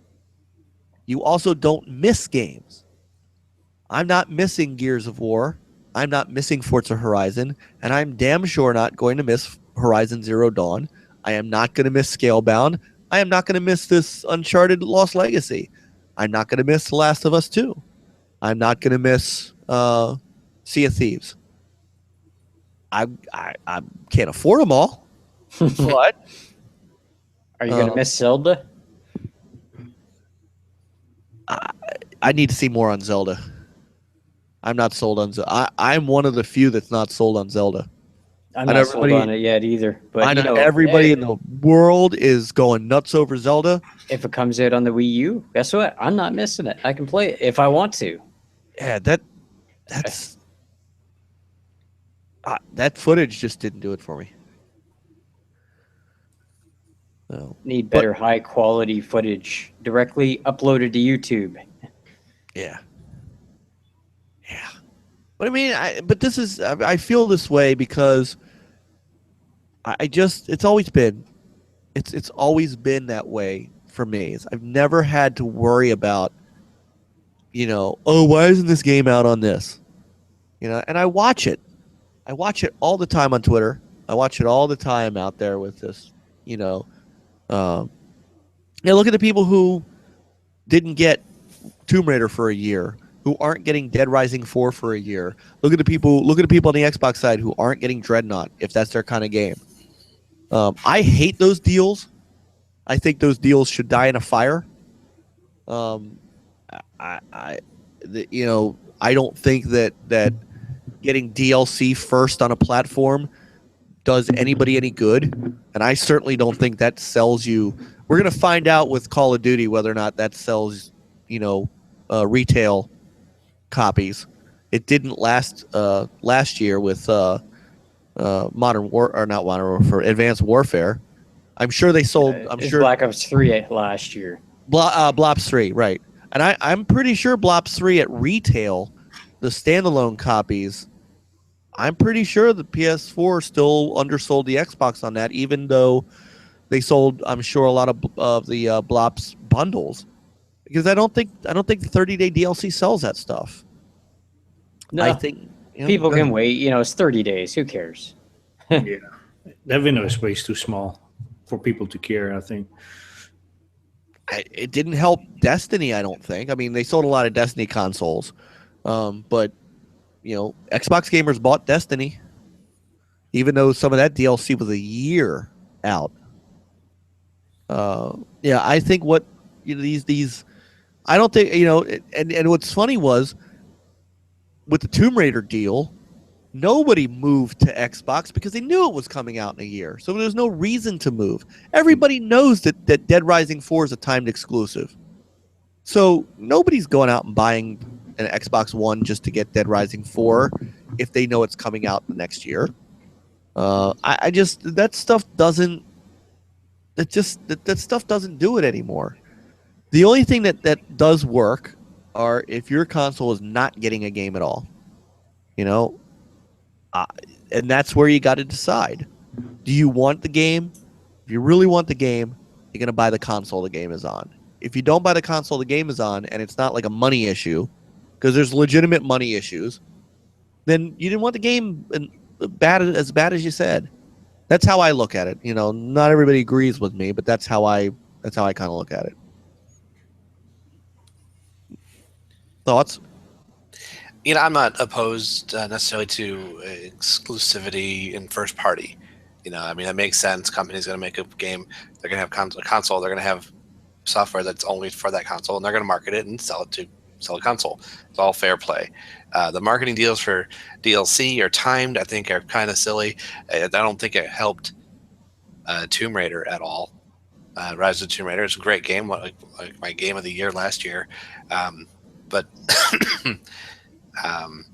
when you look at its reception a year later, even with a tuned up version, you've got gamers that thumb their nose at it because, well, they didn't get it first. So therefore, a lot. Now it does have more competition this year, obviously, with Uncharted 4 as well. But objectively, I would say Tomb Raider is possibly a better game than Uncharted 4. But it lost people because they weren't first, because they weren't included in the first, and there's a certain bitterness that goes with that. I think that plays too when you look at the other side of it, like Titanfall 2, because there were a number of Xbox fans who, I mean, for it to sell as little as it did, you would have had to have a number of Xbox fans that didn't buy it for whatever reason. And I know for at least some of those people, it was because it was no longer exclusive and changed too much. Well, but that doesn't explain why PS4 owners didn't buy it. I never bought into it launched between Battlefield 1 and Call of Duty. Well, if the game was that good, that shouldn't matter.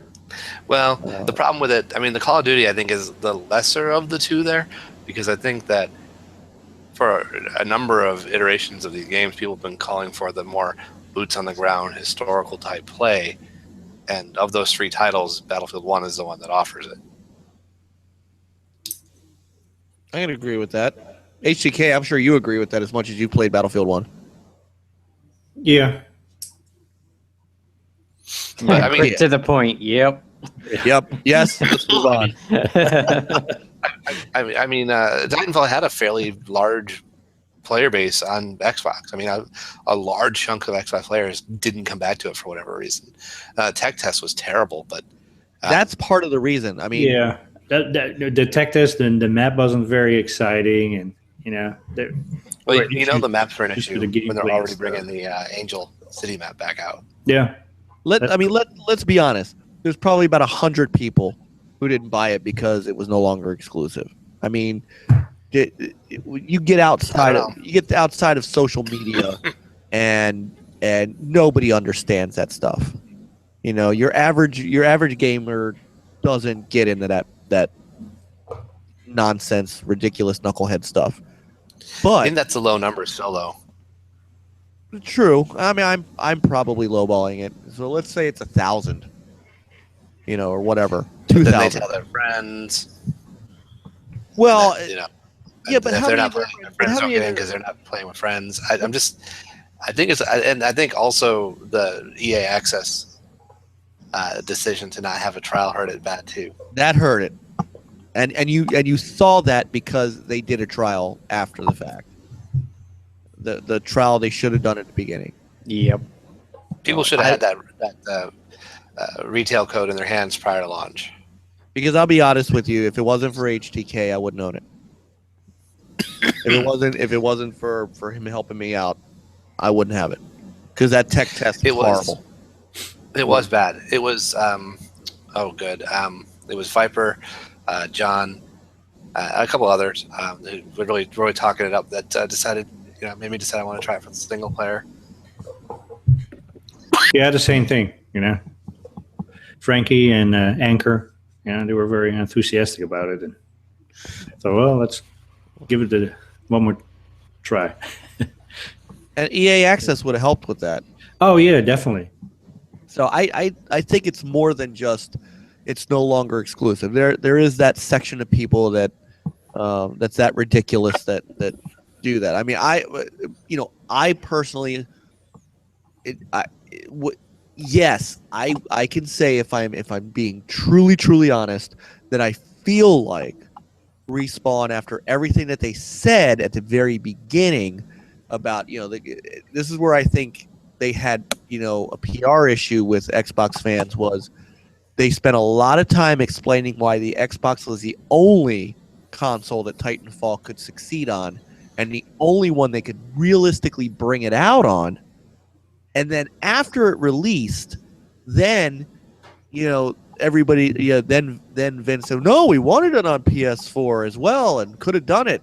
When you have John Shearing on their website saying the only reason that this game is out is because of Xbox Live, and then you're going, well, wait a minute, the head of the company is basically calling bullshit on your own reasoning, and then they're mad because Titanfall became exclusive. Vince throws a little mini Twitter tantrum, and then it's tantrum. Yeah, it was kind of, well, we didn't know about it. We didn't, you could tell. And so I think to a lot of people, and I can agree with this a little bit. I feel like you should dance with the date that brought you. And if you really were dependent on Xbox Live, all of a sudden you're no longer dependent on Xbox Live. I mean, so I can see it, but that's not the reason that I wasn't going to buy it. If the game was still good at the tech test level, and I haven't, to be fair, I haven't played multiplayer yet. I still haven't. I beat the campaign. Yep. Love the campaign minus I didn't care about the story, but I love the gameplay in the campaign and the level design. But I haven't played any multiplayer yet because the tech test still kind of hangs on me a little bit for that. Beyond the tech test, things that I know they didn't change that I don't care for, things like Titan loadouts not being adjustable. Things like the way the shields don't regenerate in the battery system, the nerfing of the rodeo. That's just the way that I played Titans in the first game, I really enjoyed, and it's completely invalidated with this type of mechanic. I can't play Titans the same way I played it in the first one. I really loved, so I just whatever. Yeah, no, I agree. I can't use them in the same way. And no burn cards. I love the burn cards. Right. Yep. Feel the burn. Badzu. I mean, honestly, given the choice, I might prefer to go back to Titanfall 1 for multiplayer. Actually, they really improved on the Titanfall 2 multiplayer since the tech test. That's what Anchorman kept explaining to me over and over and over again. But yeah, I do wish they had the EA Access trial when it first launched, because that could have sold it easily to a lot more people. Yes, agreed. And I want to welcome in Nathaniel to the chat room. Welcome in, and he clicked that like for us. Thank you very much. Welcome. Now get out. No, leave it. We want to welcome you to our podcast. Welcome to our great chat room.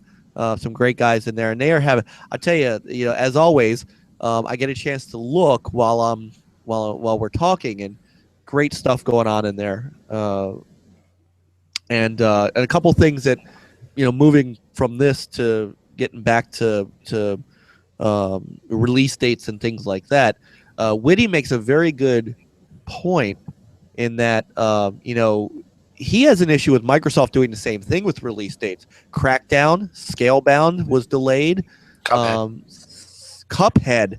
Where in the hell is that game? That game's been in development for years now. I watched Phil Spencer play a level yesterday or the day before or something on the Xbox Extra Life stream. So it looks really good still. I'm sure it does. But when's it coming out? Who knows when it's coming out? All of a sudden they just surprised us and boom, hey guys, it's out. Yeah, they don't want to do that. I want them to take as long as it takes to do that handheld gorgeous or hand-drawn gorgeous animation. I don't care how long it takes. I'm going to get it when it comes out, but they shouldn't have shown it to me when they did. Yeah, way too early. All-Star Gamer says Tacoma. We don't know anything about Tacoma's release date. Below? Wasn't that like delayed indefinitely or something? Who knows? Or I thought I'd seen something about that. Like, you're not going to see it anytime soon. I'm knocking on wood, but we don't really know. Although they did start the insider program for Sea of Thieves, but we don't really have a date on that either. Right. I did get an email from them, which I'll answer tomorrow, that actually says, speaking of Sea of Thieves, tell us how you want to play. And so there's a... Yeah, I got that one too. Yeah. Basically, you tell what days you're available and which ones are not good for you and all that stuff. So right. And so, it's not a Sony specific issue with release dates. It happens, and I know if Drake was here, he would also say he doesn't care about release date issues and delays and things. Just finish making the game, and when it's out, just less buggy, the better. Exactly. Because that's the nature of the beast these days is, day one patch. Right. I'd rather have them not announce any date than saying like, summer 2017, and then, It's like winter 2017 and it's 2017 and still nothing. It's like, just don't say anything. Yeah, just say something like literally when you know exactly when you're going to release it. Yeah. I think they did it right with The Last of Us 2. They said it's in early development. And that's all they said. Right. Here's the taste of what's to come. Yeah, we'll know in the future how right that was. I think that it doesn't matter when that game comes out. I think that game will be a blockbuster whenever it is released. It's just true. like God of War. The question will be whether it's going to do fine either way, no doubt. But will the conversation be the whole? When is this game coming? Like it is. Or was for several, the Xbox like we were talking about. It could still be early. Yeah, but you don't see people complain. I mean, other than Witty, who that's an issue for him. How many people are really complaining about Crackdown at this point? Now, in that same Extra Life stream, by the way, they did say that Crackdown would be out in the holiday season. So 4-player co-op.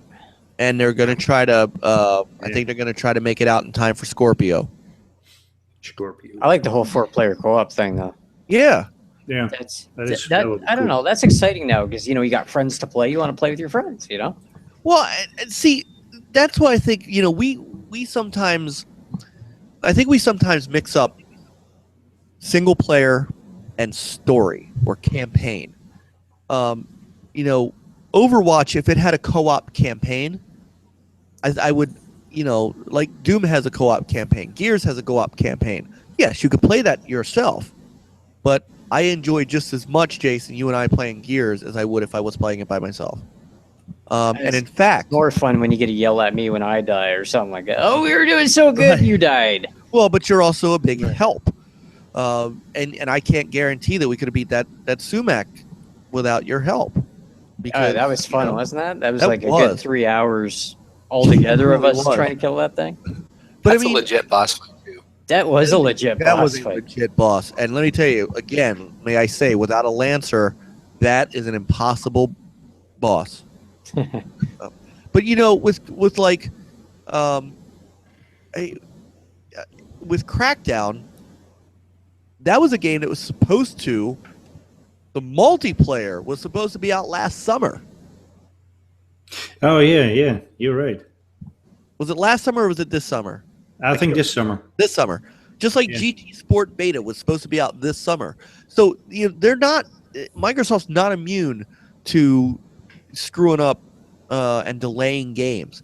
You just don't. You know, I just think that if they both do it, and you have to understand that is game development. And you can't be mad at that, because when they do rush a game out and you get a Street Fighter V or you get a Halo Master Chief Collection, or you get mad, right? And then all of a sudden it's, well, how could you put out this broken piece of garbage? Well, it's because you guys are so impatient that oh my God, when's Spider-Man coming out? Well, it's coming out when it's done. Well, then don't announce it. Well, no, because what do they want to do? They want to sell you on a PlayStation so that you can eventually get Spider-Man. Yeah. You know, I mean, look at Fallout 4. I thought Fallout 4 did it right. They don't have a place. Yeah. They don't have a hardware to sell. But, you know, that notwithstanding, they said, here it is, and it's coming now, and they did it. And whatever you can say about it was buggy, you know, it's Bethesda, it's going to be. But I still think that they did it right. I agree, but they can't. And that used to be Microsoft's MO. When Peter Moore was at Microsoft, E3 was about what comes out that year. You know, the year that they announced like Viva Pinata and that slate of games from that year, Peter Moore came out and said, hey guys, everything you're going to see from this point on is all stuff that's coming out in the fall. And that was it. Yeah, did they show maybe a trailer of something that might be out the following year once in a while, but everything they used to do was that year. And that's the way you should do it. You should showcase the things that you can get right away. However, it doesn't hurt to show what's coming. Because it's not like 2017 isn't going to have games. That's the thing that everybody forgets, is that a lot of these games are out in 2018. I'm sure we're not seeing God of War, and I'm sure we're not seeing The Last of Us before 2018. Guaranteed. But that doesn't mean that the 2017 is not stacked with games from Sony, stacked with games from third parties, and stacked with games from Microsoft. And for once, actually, we get games outside of the holiday season from Microsoft. We are getting Scalebound in the spring. We are getting Sea of Thieves in the summer. We are getting games that aren't stuck between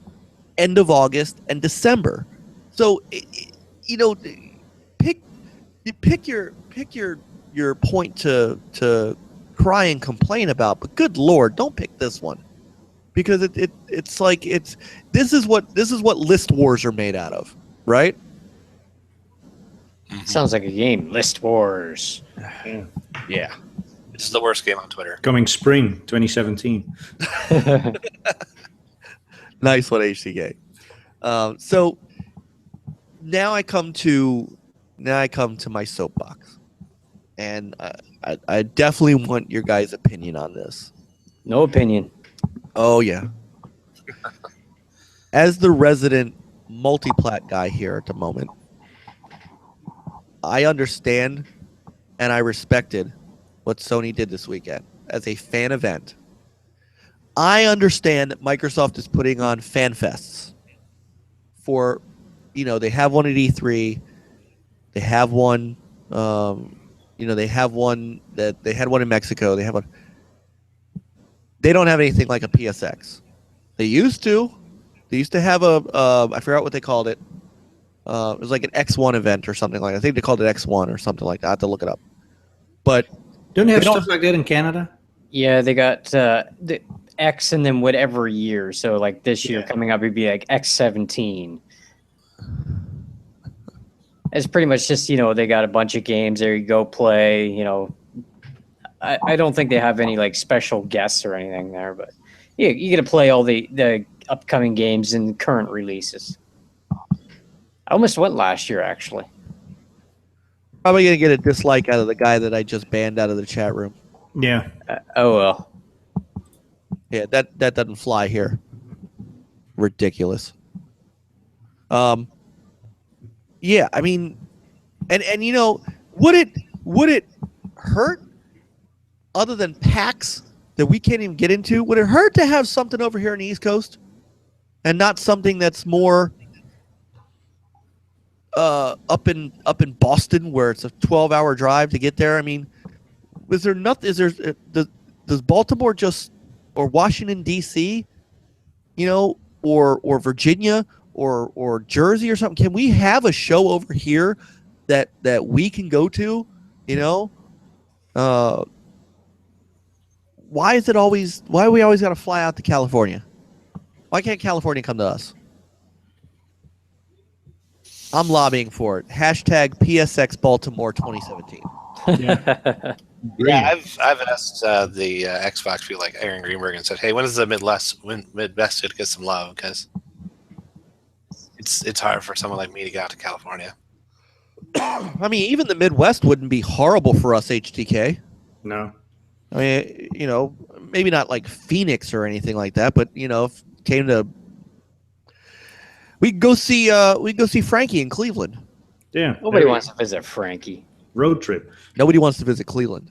Nobody wants to visit Cleveland. There you go. But I would love to have an East Coast event of some sort. Yeah.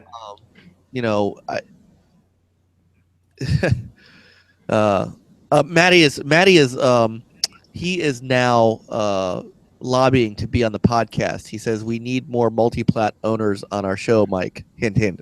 My hint was for him to send me a PlayStation Pro, and then I'll be a multi-plat. I own a Wii U, so technically I am multi-plat. I have a PS3. I have PC. I'm looking at like 6 plats right now. PS3, because they're still making games for that. I don't know. Get a Vita. There you go. Multi-plat. Matty has never once hinted to me that he would like to be on the podcast. I would love to have the Matty Monk on our podcast. I absolutely. Yeah, he's never ever mentioned that he wanted never to be mentioned it before. Now that he has, I'm gonna hold him to it. He wants to come on. We can have him on. So I do hope that at some point, at least one of you does get a PS4 for a couple of reasons. Number one, so that we can have a bit more experience-based talk on it, where it's not just me. And two, so we can get more PS4 games for us to stream on the channel. Yeah. Yeah, no, I'd hear you. I was trying to find one for the right price. I have too many platforms right now. You know, Don't and you I mean get the platform? money part because if you remember, I was an Xbox One only until Uncharted came out, and I had to sell off some Neo Geo games because I have 3 kids and I you know, in bills and life, and I get that. Life. I get that. If it's a money thing, I get it because I have lived that. And you know, I don't have a website anymore where they could just send me all the games. It just doesn't happen anymore. So I understand that. Um the but you know, obviously the 4 of us are not like that because we all see things in the PlayStation platform that we like, and in the perfect world we would all own them by default, you know, if we were in Star Trek times and you bartered instead of money. I mean, I get that. Hey, I tried contacting PlayStation. They never responded to me. They're not giving you a PlayStation. I didn't ask for a PlayStation. I just asked them for like a PR person's like email address, and nobody ever responded. Who'd you contact? I got a couple people I can ask. I contacted the US PlayStation Twitter account, and PlayStation Helps or whatever their support one is. All right. So I thought I'd try those couple and nothing. So There are a give me a couple. like. They didn't even give me a like. I have a couple of contacts I'll reach out to. I'll see if my friend Arnie can help me out. And I'll ask. There are actually 1 or 2 PlayStation guys that do follow me, so I'll send them Oh, some nice. messages, and I'll start working that out. I mean, like you There's the said, other thing- we would love to cover more PlayStation, but we're limited to what you can do. Right. And you know, look, I would take.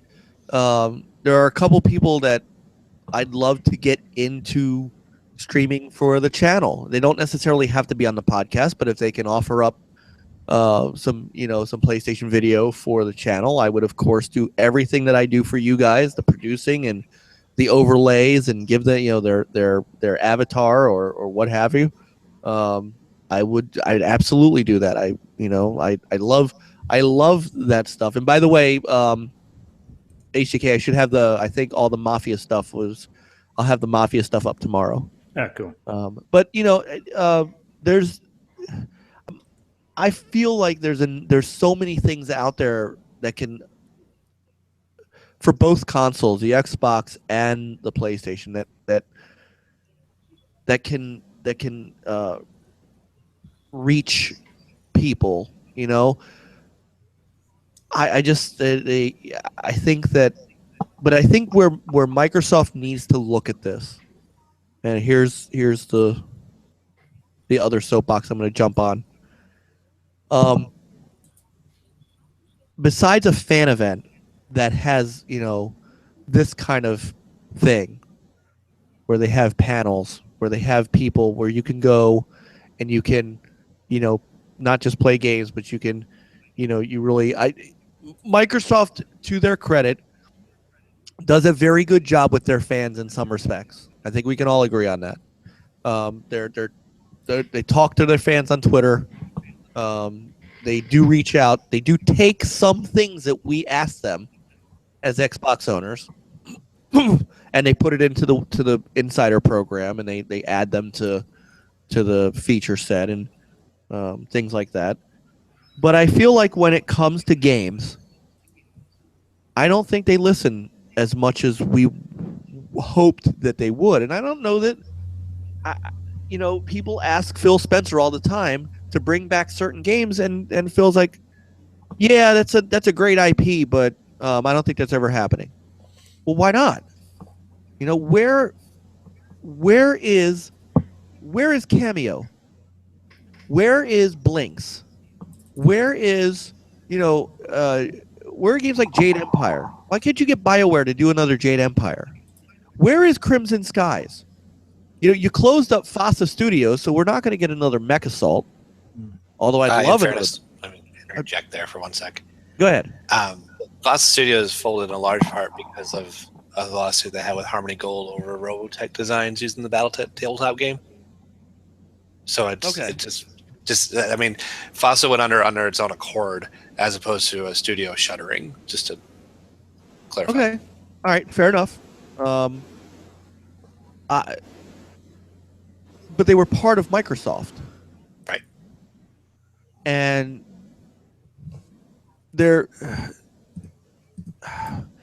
Microsoft has. I'm pretty sure they have the IP.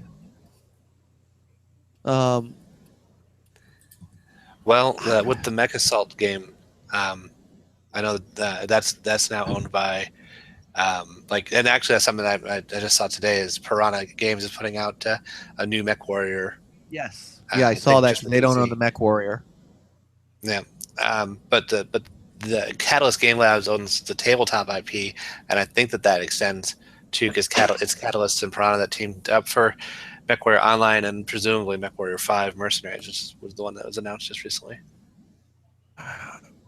So they might have it for Crimson Skies because I haven't seen, because I play tabletop a lot as well, at least I used to.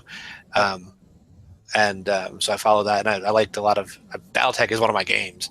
They haven't done anything with Crimson Skies on the fresh yet. They've redone several of their older IPs, but Crimson Skies I haven't seen anything on, so they might not have it.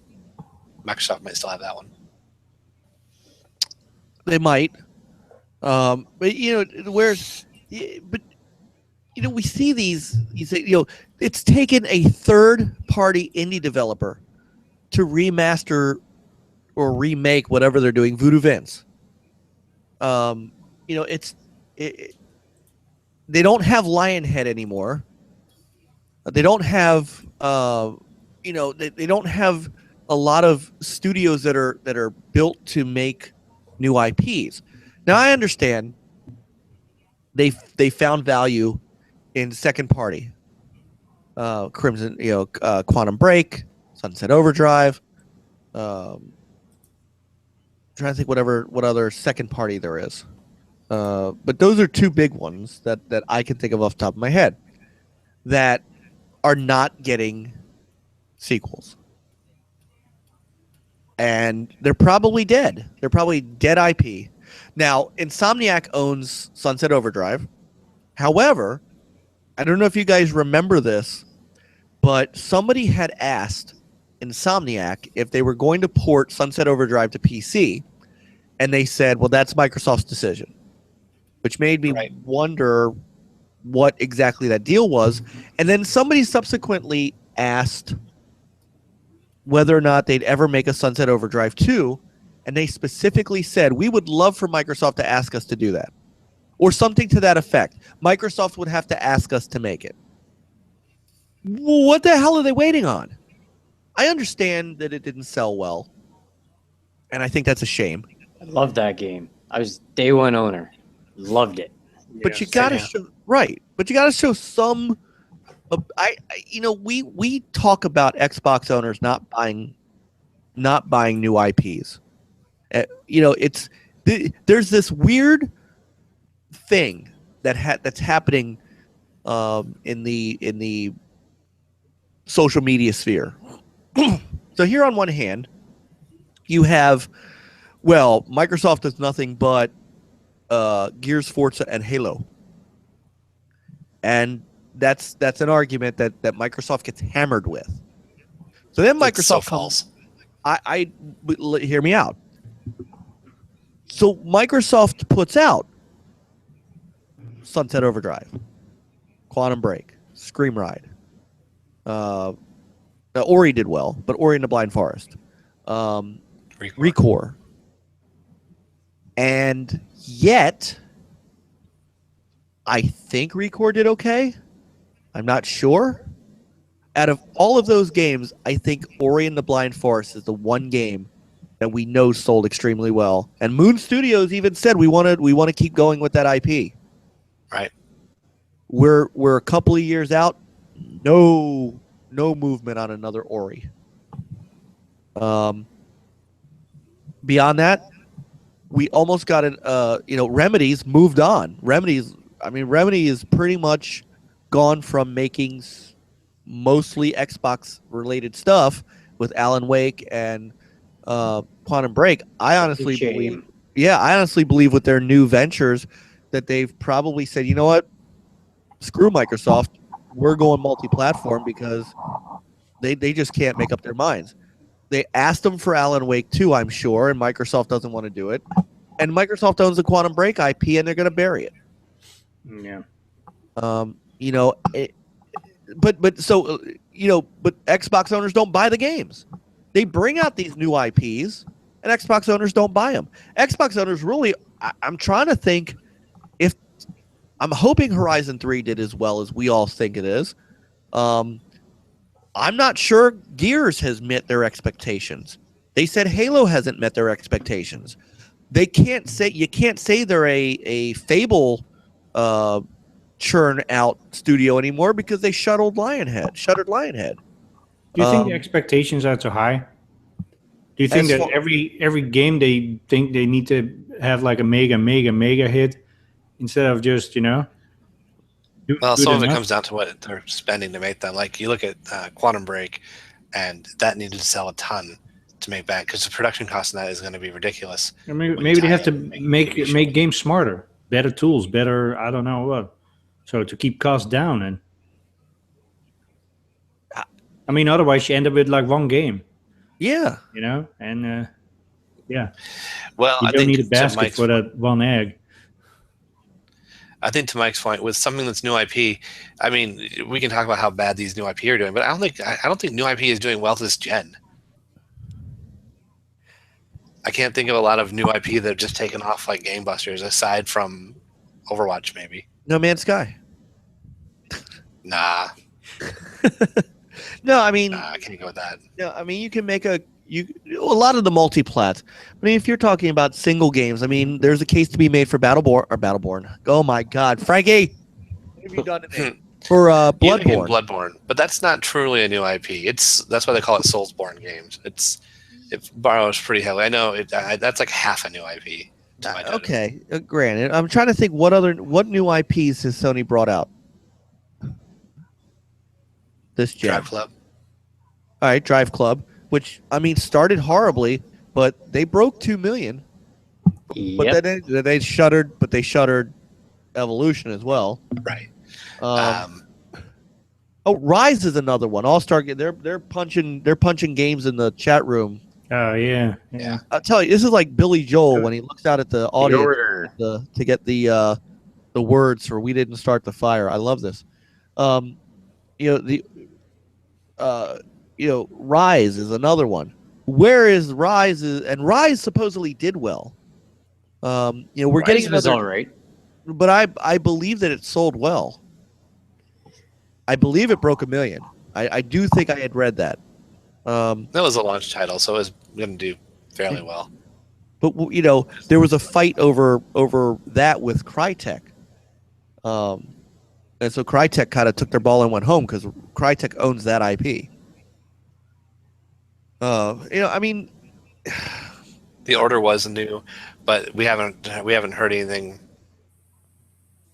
And to say that it sold well, I mean, it didn't sell gangbusters. It disappointed. I think the Order disappointed, but I don't think. But Drive Club picked up after a while. Once they fixed Drive Club, and a price draw definitely got better. Yeah, Drive Club was a slow burn. And look, Gears could be a slow burn. Halo 5 obviously still has its market.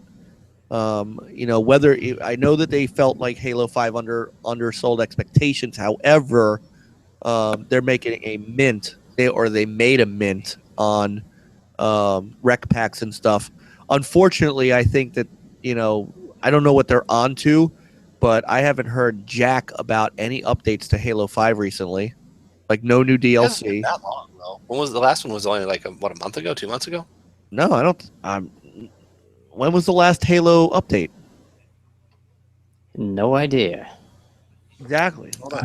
I've been shunning multiplayer, so. Let's see. I think Quantum Break. I say that. Steam. It's funny. I say that, and within the last 12 hours, there actually has been some leaked stuff on Halo 5. You're right. Forge was earlier, but I mean after Forge. So apparently, there's a big update coming. So, see, once they so good. Okay, so Halo 5 is still getting updated. And Gears What I'm is getting driving at, updated. though, I guess what I'm driving at originally, though, is with my argument that a new IP hasn't done all that well in this generation of remasters and sequels. And you can see So why they Microsoft want to push needs those to- remasters. Right, Yeah, but well, Microsoft needs to understand that too. They need to say, okay, yeah, this is the generation where new IP maybe stumbles a little bit out of the gate, but if it's around long enough and we come out with look at Recore. Recore is a great game at its core, but Not with funny. a little polish and a sequel, I think it could do really well. There's a lot of love for Jewel and the Bots out there, and I think Microsoft just needs to go. Yeah, if we want to do new IP, we're going to have to take it on the chin a bit on that first one, maybe, and not give up on it immediately. right. I mean, Do you think there are too many games? Could be. I know I can't keep up, and that's not even counting my retro crap. well, okay, so that's a great question. Actually, there really is. My answer would Especially be if you're a multi-platform owner. well, no, but I think indie development has had a lot to do with that. Yes, on the surface, when we talk about indie gaming, they've added so many games. I guess I'm talking about what comes out of Microsoft themselves. And I want to show you this. I don't know how up to date this is, and I'm sure some of this may not be completely up to date, and they don't have all this. I want to show you what, and yes, I know it's Wikipedia, but it's all I've got at the moment. I want to show you the IPs that, according to here, are owned by Microsoft. All right. Ooh, Monster Truck Madness. Such a good memories. Yes. Such Where's- good memories. Where is Midtown? Midtown Madness. My goodness. Where's another? Where's Perfect Dark? I mean, are we just never going to get another Perfect Dark because Perfect Dark 0 wasn't the greatest game ever made? I mean, I liked it. Project Gotham Racing. Project Gotham Racing, right? Bizarre. I understand that Bizarre is gone, but you can't tell me people are asking for Project Gotham Racing too. It's not like people aren't asking for it. People are asking for it. And I mean, okay, Forza, but you got another developer to take care of Forza Horizon with Playground Games. Mhm. Even if you have it under turn 10 and you go get another, why not let Codemasters help you out with? Oh my God, a Codemasters Project Gotham Racing? That's it. Take my money. Shadowrun. They gave up on Shadowrun after that train wreck of a 360 game, but didn't even go back to the original. No update. Viva Pinata was a very good selling franchise. They're done. No Viva Pinata coming. Oh, I didn't know they had Wizards and Warriors. I remember that Nintendo game. So hard. Shadowrun was another I didn't Foster realize. game. I didn't realize they owned the Rally Sport Challenge. The other thing about GT Sport was, Rally. I would kill for a good rally game over there too. WRC 5 ain't gonna cut it, or 6 or whatever they're on. Isn't Dirt Rally on that platform? On which one? Dirt Rally. Yeah, but Microsoft doesn't own Dirt Rally. Oh, I thought you meant. I would love another. I'd love You another. could have a Forza Rally or something, dedicated Right. for that. Well, there was that expansion for the first Horizon got a Rally expansion that was done really well. Microsoft owns RC Pro-Am? Oh, because of Rare. Okay. Yeah. There's no RC Pro-Am update. There's no, people have been asking, where's Battletoads? People have been asking, where's another Lost Odyssey? Where's Ooh, Bloodwake. Huh? Bloodwake. Bloodwake. Yeah. Where's another cameo? Look what they did with Killer Instinct, and Killer Instinct is doing great. Okay, they're It's done. doing just okay. They're done with Kinect, so no more Kinect sports, no more, none of that stuff. So Screw you, kids. You know, all of these things that they have. I'm not saying use them all, but Pick some of them. take the ones that are, you know, people look what happened with Conquer of all things. People have been screaming for a new Conquer game, and what happens? They get the Project Spark BS, and then on top of that, they shutter Project Spark. So, what the hell are they thinking? Oh, well, it's not going to sell. Well, sometimes they don't. Sometimes you have to, but a Conquer would sell. Don't you guys think a brand new Conquer or even a remaster of Bad Fur Day done right, don't you think that would sell a lot? Probably fly off the shelves. You know, I just don't understand. And that is something that Sony does so very well, and PSX proved it. Was, you know what? We know you love Crash Bandicoot. Here's a bunch of stuff you love. Yep. Here's a bunch of stuff you grew up with. Have at it. Here's a Wipeout. You grew up with Wipeout. We know you wanted Wipeout. You asked us for Wipeout. Here it is. You know, again, Voodoo Vince is being made by a third-party indie developer because they don't have the internal resources to do it. And, you know, I used to kind of push back a little against the whole, well, 343i should do something other than Halo, and the Coalition had that tech demo that everybody thought was a real game before they moved on to Gears. And, you know, okay, 343i is a lot of old Bungie people. 343i is never going to make anything but a Halo game. But that doesn't mean the Coalition can't make something other than Gears.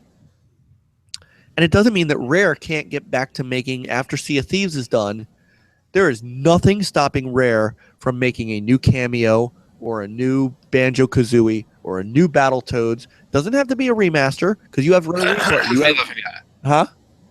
I said Viva Pinata. Viva Pinata. And you've got Rare Replay for, you don't have to remaster them. You've got Rare Replay for that. Yep. Where the new, you know, make updated versions of them. I'd love another Blinks Time Sweeper game. Where's the sequel to Max the Curse of Brotherhood, which was such a good and to me innovative game. Oh, I love that. It's a solid little game. Yeah. Solid. I mean, I played through it like twice. I mean, it was a great game. You know, right. They own Jet Force Gemini. Do they own 99 Nights? They can't own that. That was Konami. They don't own that, do they? I have no idea. I'd be surprised. Hold on. Publisher. Oh, it's published by Microsoft. Yeah. 99 Nights was Microsoft Game Studios. I don't know if they own the IP, but I guess maybe they do. You know, where's Moonwalker? Moonwalker. Where's Mistwalker? They made one game. Didn't Mistwalker do Blue Dragon? Yeah. Didn't Mistwalker also do Lost Odyssey? Did they do both of them? I think they did. Okay, both. so they have two games. You know, where's I just don't get it. No update to Ori and the Blind Forest. Phantom Dust is in some sort of weird limbo. You know, Project Spark is dead. Quantum Redshift, that was the other game that Microsoft had that was that zero-G racing game. Right. That came out on the OG Xbox. I mean, there's so much to choose from that they could go back to. They don't have the internal manpower to do it because they keep shuttering all their good studios. But you can't tell me Iron Galaxy can't work on another game. You can't tell me you couldn't put another game into Armature's hands. You know, you couldn't ask Playground to do. Maybe Playground does another Project Gotham as good as they did with Forza Horizon. I mean, you know, they let Twisted Pixel go, so we're not going to get any more Explosion Mans. I mean, I can understand frustration from the Xbox, you know, ownership on this, where then you look at PSX, and Sony's giving you everything that you kind of want. You know, So it kind of gets rid of that myth of Sony doesn't listen to you. Kind of. You still have people, wondering why Sean Layden wasn't wearing a T-shirt that had, change your PSN name on it instead of some game or something. Right. We can't wear a shirt that says "Where are my folders?" because they have folders now. Right. But I mean, Here's the thing: we Go don't know because Microsoft's been kind of close to the vest recently with what's coming, and a lot of people are taking that as, well, nothing's coming. But I just can't see how that's possible at all. So maybe they're learning. Maybe they're going to play it a little more like a Fallout 4, and let it be a little closer. And because it's not like we don't have games to play. It's not like we're hurting for games right now with the run we just had over the holiday. I understand, but I feel like a lot of these games are one and done. Scalebound's not going to sell as much as Gears of War and Halo. I think we understand that. I think unless you are a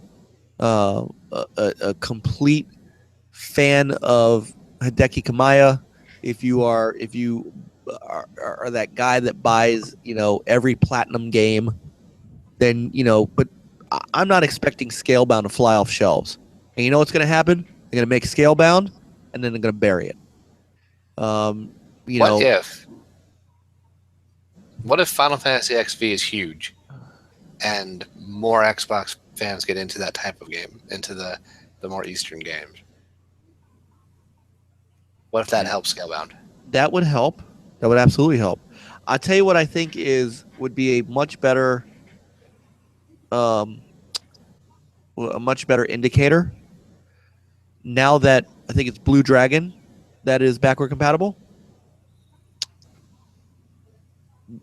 The backward compatible Mistwalker games. How well are secondhand or second level sales of that going to be? I know that Lost Odyssey got hard for people to find. Yeah, but can't you buy it online? Can't you buy it digitally? No, Lost Odyssey was it's only okay. Disc only. Yeah, disc only, yeah. For digital, but I got both Blue Dragon and Lost Odyssey from GameStop, okay. and I got them that day, and I'm glad I did because they're harder to come by now apparently. Gotcha. I wonder if this is we so I was looking at Voodoo Vince, and Voodoo Vince is getting remastered by Beep. I think it's Beep Industries, or what's left of them. The Clayton Kozlak, the original creator, is the one that's redoing it. It says the original release was not eligible for backwards compatibility on the Xbox 360 due to the use of some custom code. I've always said that there was a difference between OG Xbox emulation and 360 emulation. I'm wondering if that's part of why OG to Xbox 360 emulation was so bare, and more games are hitting. Yeah, I'm wondering if that's part of my thought process on it. Anyway, that's sorry, tangent. Might be part of why Mike said what he did too. That it's just a waste of time. But I mean, again, I just no, we don't know what's coming, but I think we know what's not coming, and I think Microsoft has spent too much time on one-offs, and they've spent zero time going back. Like Voodoo Vince is the first game I think we've seen, right, that's gone back that far to bring a game forward, even in a total remaster. Well, partially because they got Phantom Dust derailed, because Phantom Dust would have been the first of that type. Right, and then all that happened. And I don't count Rare Replay, because Rare Replay was kind of a special case, because they had games from, they were basically, it was like Namco Arcade or something like that, where they were just porting over every game they had. The other thing they have is High Heat Baseball, but Phil doesn't want to spend the money on the Players Association and stuff, which I don't understand because they're a multi-billion-dollar company. You can't tell me that they can't at least try to make a baseball game. A baseball game. All right. If it fails, okay, but at least try. So these are things that you know, that's my soapbox on the Xbox side, and I think this is something that that Sony just runs circles around them on, and there's a reason that Sony's fan base is so rabidly loyal to the PlayStation brand, and it is because they get stuff that Microsoft refuses to give, in my estimation. You know, and I know that's harsh language, but we're never getting another Blinks the Time Sweeping Cat game. We're just not. I don't think we're getting another Quantum Break. I don't think we're getting another Alan Wake unless Remedy goes to EA or Activision and makes it. We're never going to get another Grab by the Ghoulies. We're never going to get another Max Curse of Brotherhood game. We're just not. We're not getting another Project Gotham Racing. We're just not. Microsoft does not. Microsoft seems to refuse to give the fans that started with Xbox games that they grew up with. Sony does it. Microsoft does not. And I think that's a big difference in why we have, I also think that's why they have such a worldwide presence that Microsoft doesn't have. There's just a, to me, there's a relationship between Sony and its fan base that Microsoft tries to have, and they have it in social media, and they have it in fan fests that are like more intimate kind of things. You can see it, but I don't think they have it on the game side, and that's what sells the hardware. That's what sells people on PlayStation. Phil Spencer talking to people on Twitter doesn't sell the Xbox brand. Crash Bandicoot remasters of all three of the original PS1 games coming out on the PlayStation 4 for fans that don't have it anymore, want to see it again. That sells people on the PlayStation brand. That's my soapbox on that. Microsoft should learn from this. Microsoft should, even if it's low budget stuff, you got to go back. You got to go back to your catalog, and you got to start giving some of us who started out with an OG Xbox. You got to start giving us the games that we want. You're not going to sell yourself on Halo, Gears, and Forza forever. My thoughts. So your thoughts, folks. I was long-winded, but please. It's a fair point. I think, in a way, the way my mind translates what you said is Sony has built upon a legacy of games and goes back and dips into that well, whereas Microsoft isn't doing the dipping back and as much. I think that maybe they could learn. I mean, yeah, they could definitely use to. Hopefully, I wouldn't be opposed to them doing so. But on the other hand, I wanted to continue to try to do new stuff. I mean, as much as Quantum Break was a bomb in many senses, I liked that it was something different and new, and I enjoyed playing through it personally. But that's just my taste. So yeah, I want to continue to see brand new stuff too. But yeah, I believe they could go back and dip. I'd like to see some of the old stuff come back. Yeah, well, I think people wouldn't be so upset if we did get a Quantum Break 2. If we did get another game, that if we got another Sunset Overdrive, those are things they could build on. They just won't. I think the one that has a chance right now is Recore. I think Recore still got a shot to come back. They're still talking about it on a fairly consistent basis. They're still talking about it across social media. They're still they're doing the HDR patch, and they've got the update that brings the tank robot chassis coming up next year. So they're still working on keeping that fresh in people's minds, which makes me think that they could look at a sequel for that. Hope. Be nice. Yeah, I'd buy it. Yeah. Jason, Peter? I'm just reminded too that it's going to be past my bedtime. But you know what else I forgot tonight? I forgot Everspace has a new ship tonight. Oh yeah, There's a patch for Everspace, and so there's a new gunship in that I need to try soon. nice. So, gentlemen, Yeah, I'm all for like new IP. I mean, you know, new experience is always great, but you know, if it's definitely nice if they can go back to, you know, those dormant IPs that we haven't seen in a while. Even though, you know, they might not be the mega hits, but you know, there's still people who would love to play those games. would you buy another Battletoads? I don't think I've ever played a Battletoads.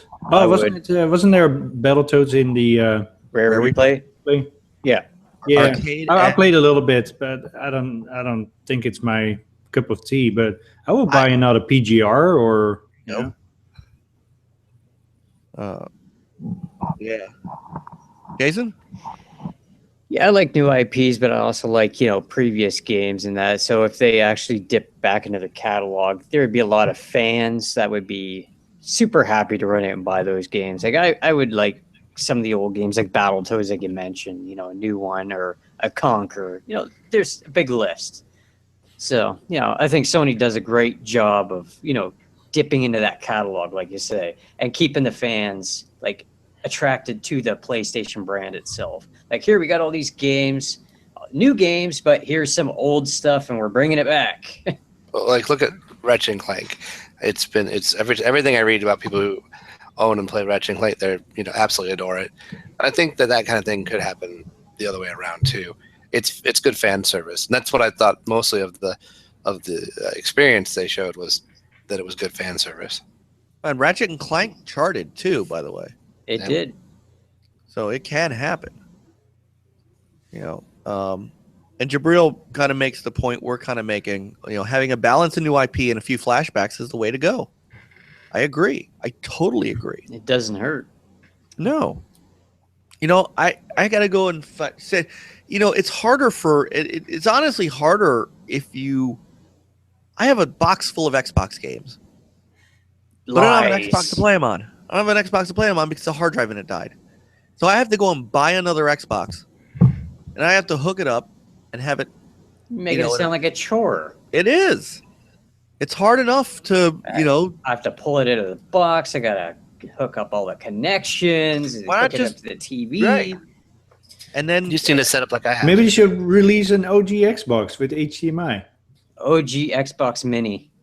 well, Yeah. you can do that. Right? An OG Xbox Mini. Nice. It doesn't actually play discs. But It's got them all built into the hard drive. I can get it to work because I have the OG Xbox came with a VGA cable, which I Yeah. have, and I have the VGA to HDMI converter box. So I could do that. It's what my Dreamcast is hooked up to. But you know, it wouldn't hurt for Grab by the Ghoulies 2. It wouldn't hurt for, you know, Perfect Dark Infinite or something like that. You know, it wouldn't hurt for another Project Gotham 5. It's a difference maker. It really, to me, is. So that's the soapbox I really wanted to get that off of my chest, because the more I watched the PSX showcase and the more I saw it, because Gio said it. He came out and he said, we listened. These are the things that you want. You know, that's what he focused on. That's what he said. These are things you guys asked us for. You asked Phil Spencer for Voodoo Vincent for a long time. He said, well, we're not really going to make that game. And it took the creator to say, all right, I'll make it. If you'll publish, I'll make it. You know, every time you ask Phil to make a game, I don't think we're ever going to make that game. Okay. In the meantime, Sony's doing it, you know, and they're not saying it on social media. They're just saying it. They're just doing it. Yeah. I think it's a big difference. And it's one of the reasons that I'm glad I have a PS4. Because there's little chance of my going out and buying a PlayStation 1 and buying Crash Bandicoot. But I want to play it again, so I'll buy the remaster. I want to play Wipeout again. Well, I'm going to buy it. And I guarantee you there's a big audience of people that's going to do it. As big an audience that went out and bought Ratchet and Clank. It's something Microsoft should learn from. So, No, maybe they will. We can hope. Maybe they're cooking up a lot of stuff we don't know about. I hope. That's what I'm saying. I really think, I mean, what if we haven't heard a lot of new stuff recently, but I just have a hard time believing that's because there's nothing in the pipe. That just seems so counter to, you know, the whole way they've been since 2013. Yeah. I wouldn't be I might even take some backward compatible stuff. Make another Rare Replay type thing. Call it the Project Gotham Racing Collection and just get them all backward compatible. You know, make Grab by the Ghoulies is something that Jabril and I were talking about this in the chat room. That was a great game, and he loved it too. And in Rare Replay, they did a 1080p remaster. I think it looked great. Up-res them. Just do that. Just do that. Give us a, remaster Crimson Skies. If you're not going to work on one, remaster it. Give us Crimson Skies again. Give us a couple of those things. Throw us a couple of those. Throw us a couple of bones. I think one of the problems is, they have that big list, but even in the list on the Wikipedia, I saw some of those FOSSA titles, and a lot of the stuff that was big on the OG was stuff like that. Like your Splinter Cell was a big title for that one. KOTOR was a big title. They don't have those IPs. That Shadowrun game on 360, the Harebrained Studios has the IP for that. They're doing the Shadowrun games on the iOS and such. Right. Same with the BattleTech. The new BattleTech game is going to be sweet.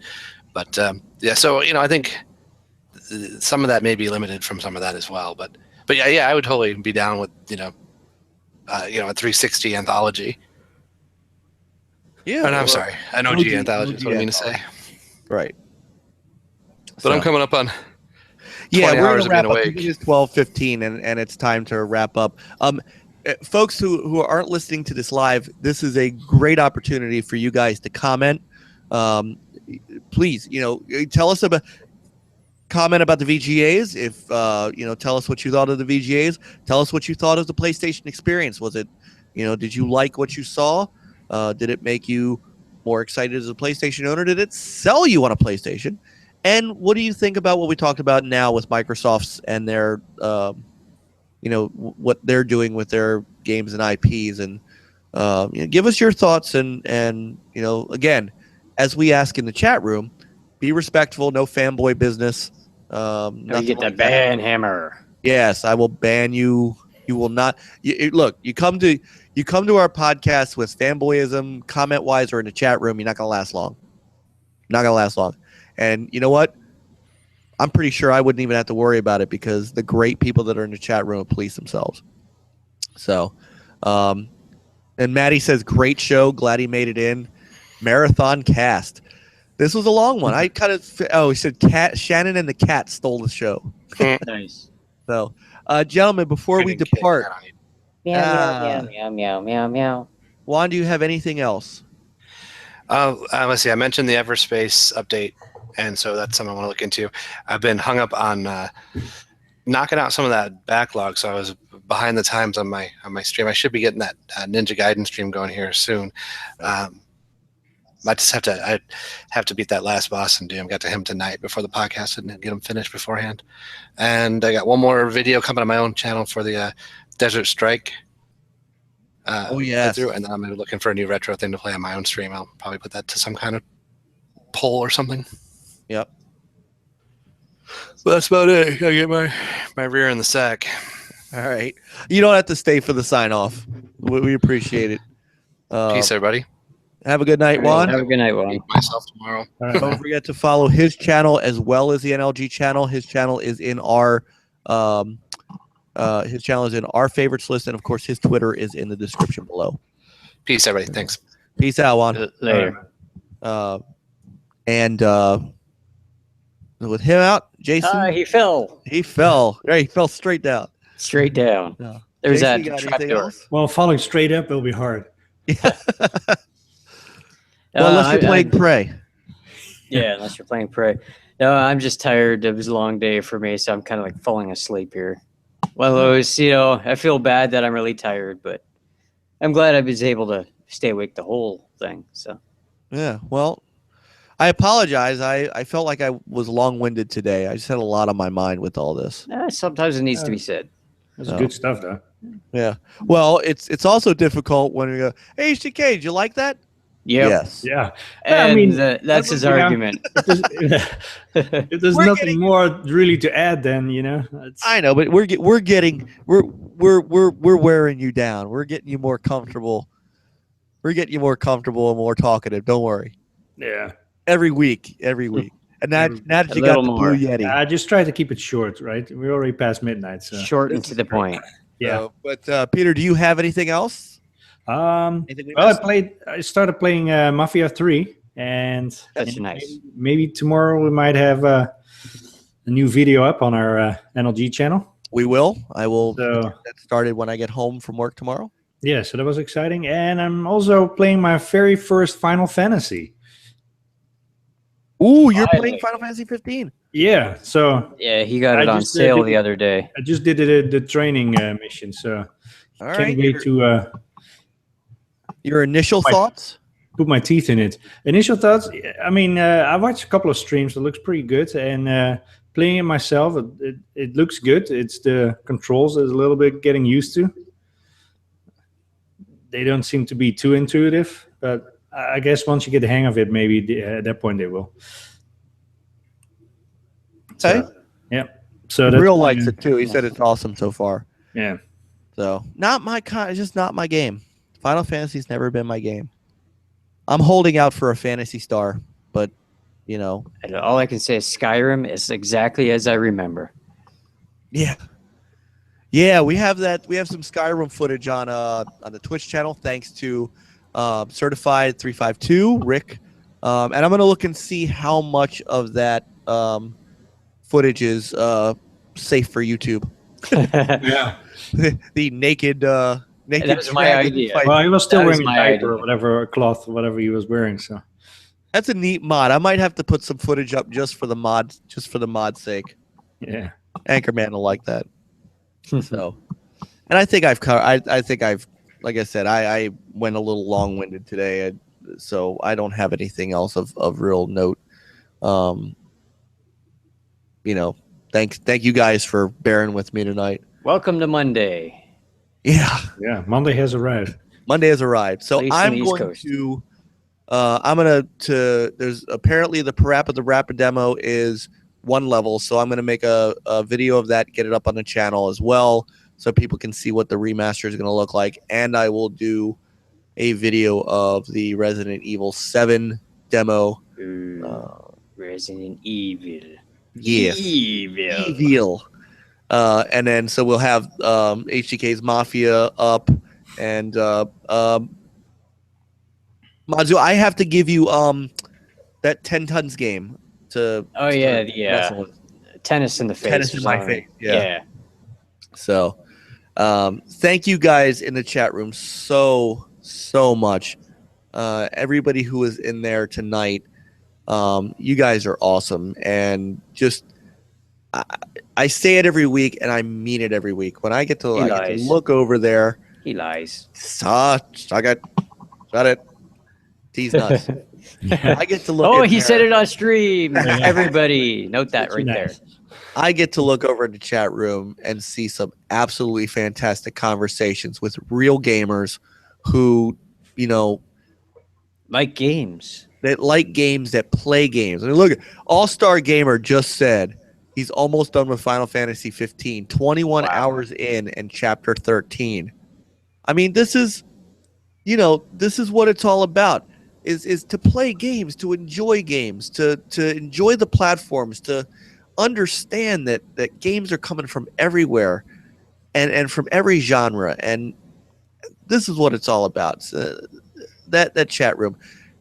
And I'll say it again. If you guys are not watching this live, if you're seeing this throughout the week, you got to make an effort to come into one of our live shows Sunday nights at 9 p.m. Eastern Standard Time, so you can be part of this fantastic chat room with what I would consider a lot of good friends of ours that are in there. And we love you guys. We truly, honestly do. Absolutely, from the heart.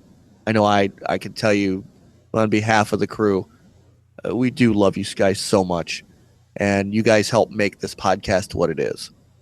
And of course, you gentlemen and Juan, and I know Frankie's out, but he always, we always love everybody's input.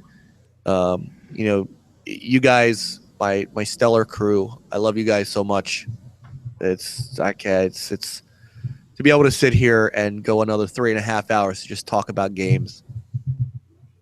I don't know what to say. Cats. Yeah. So good times, man.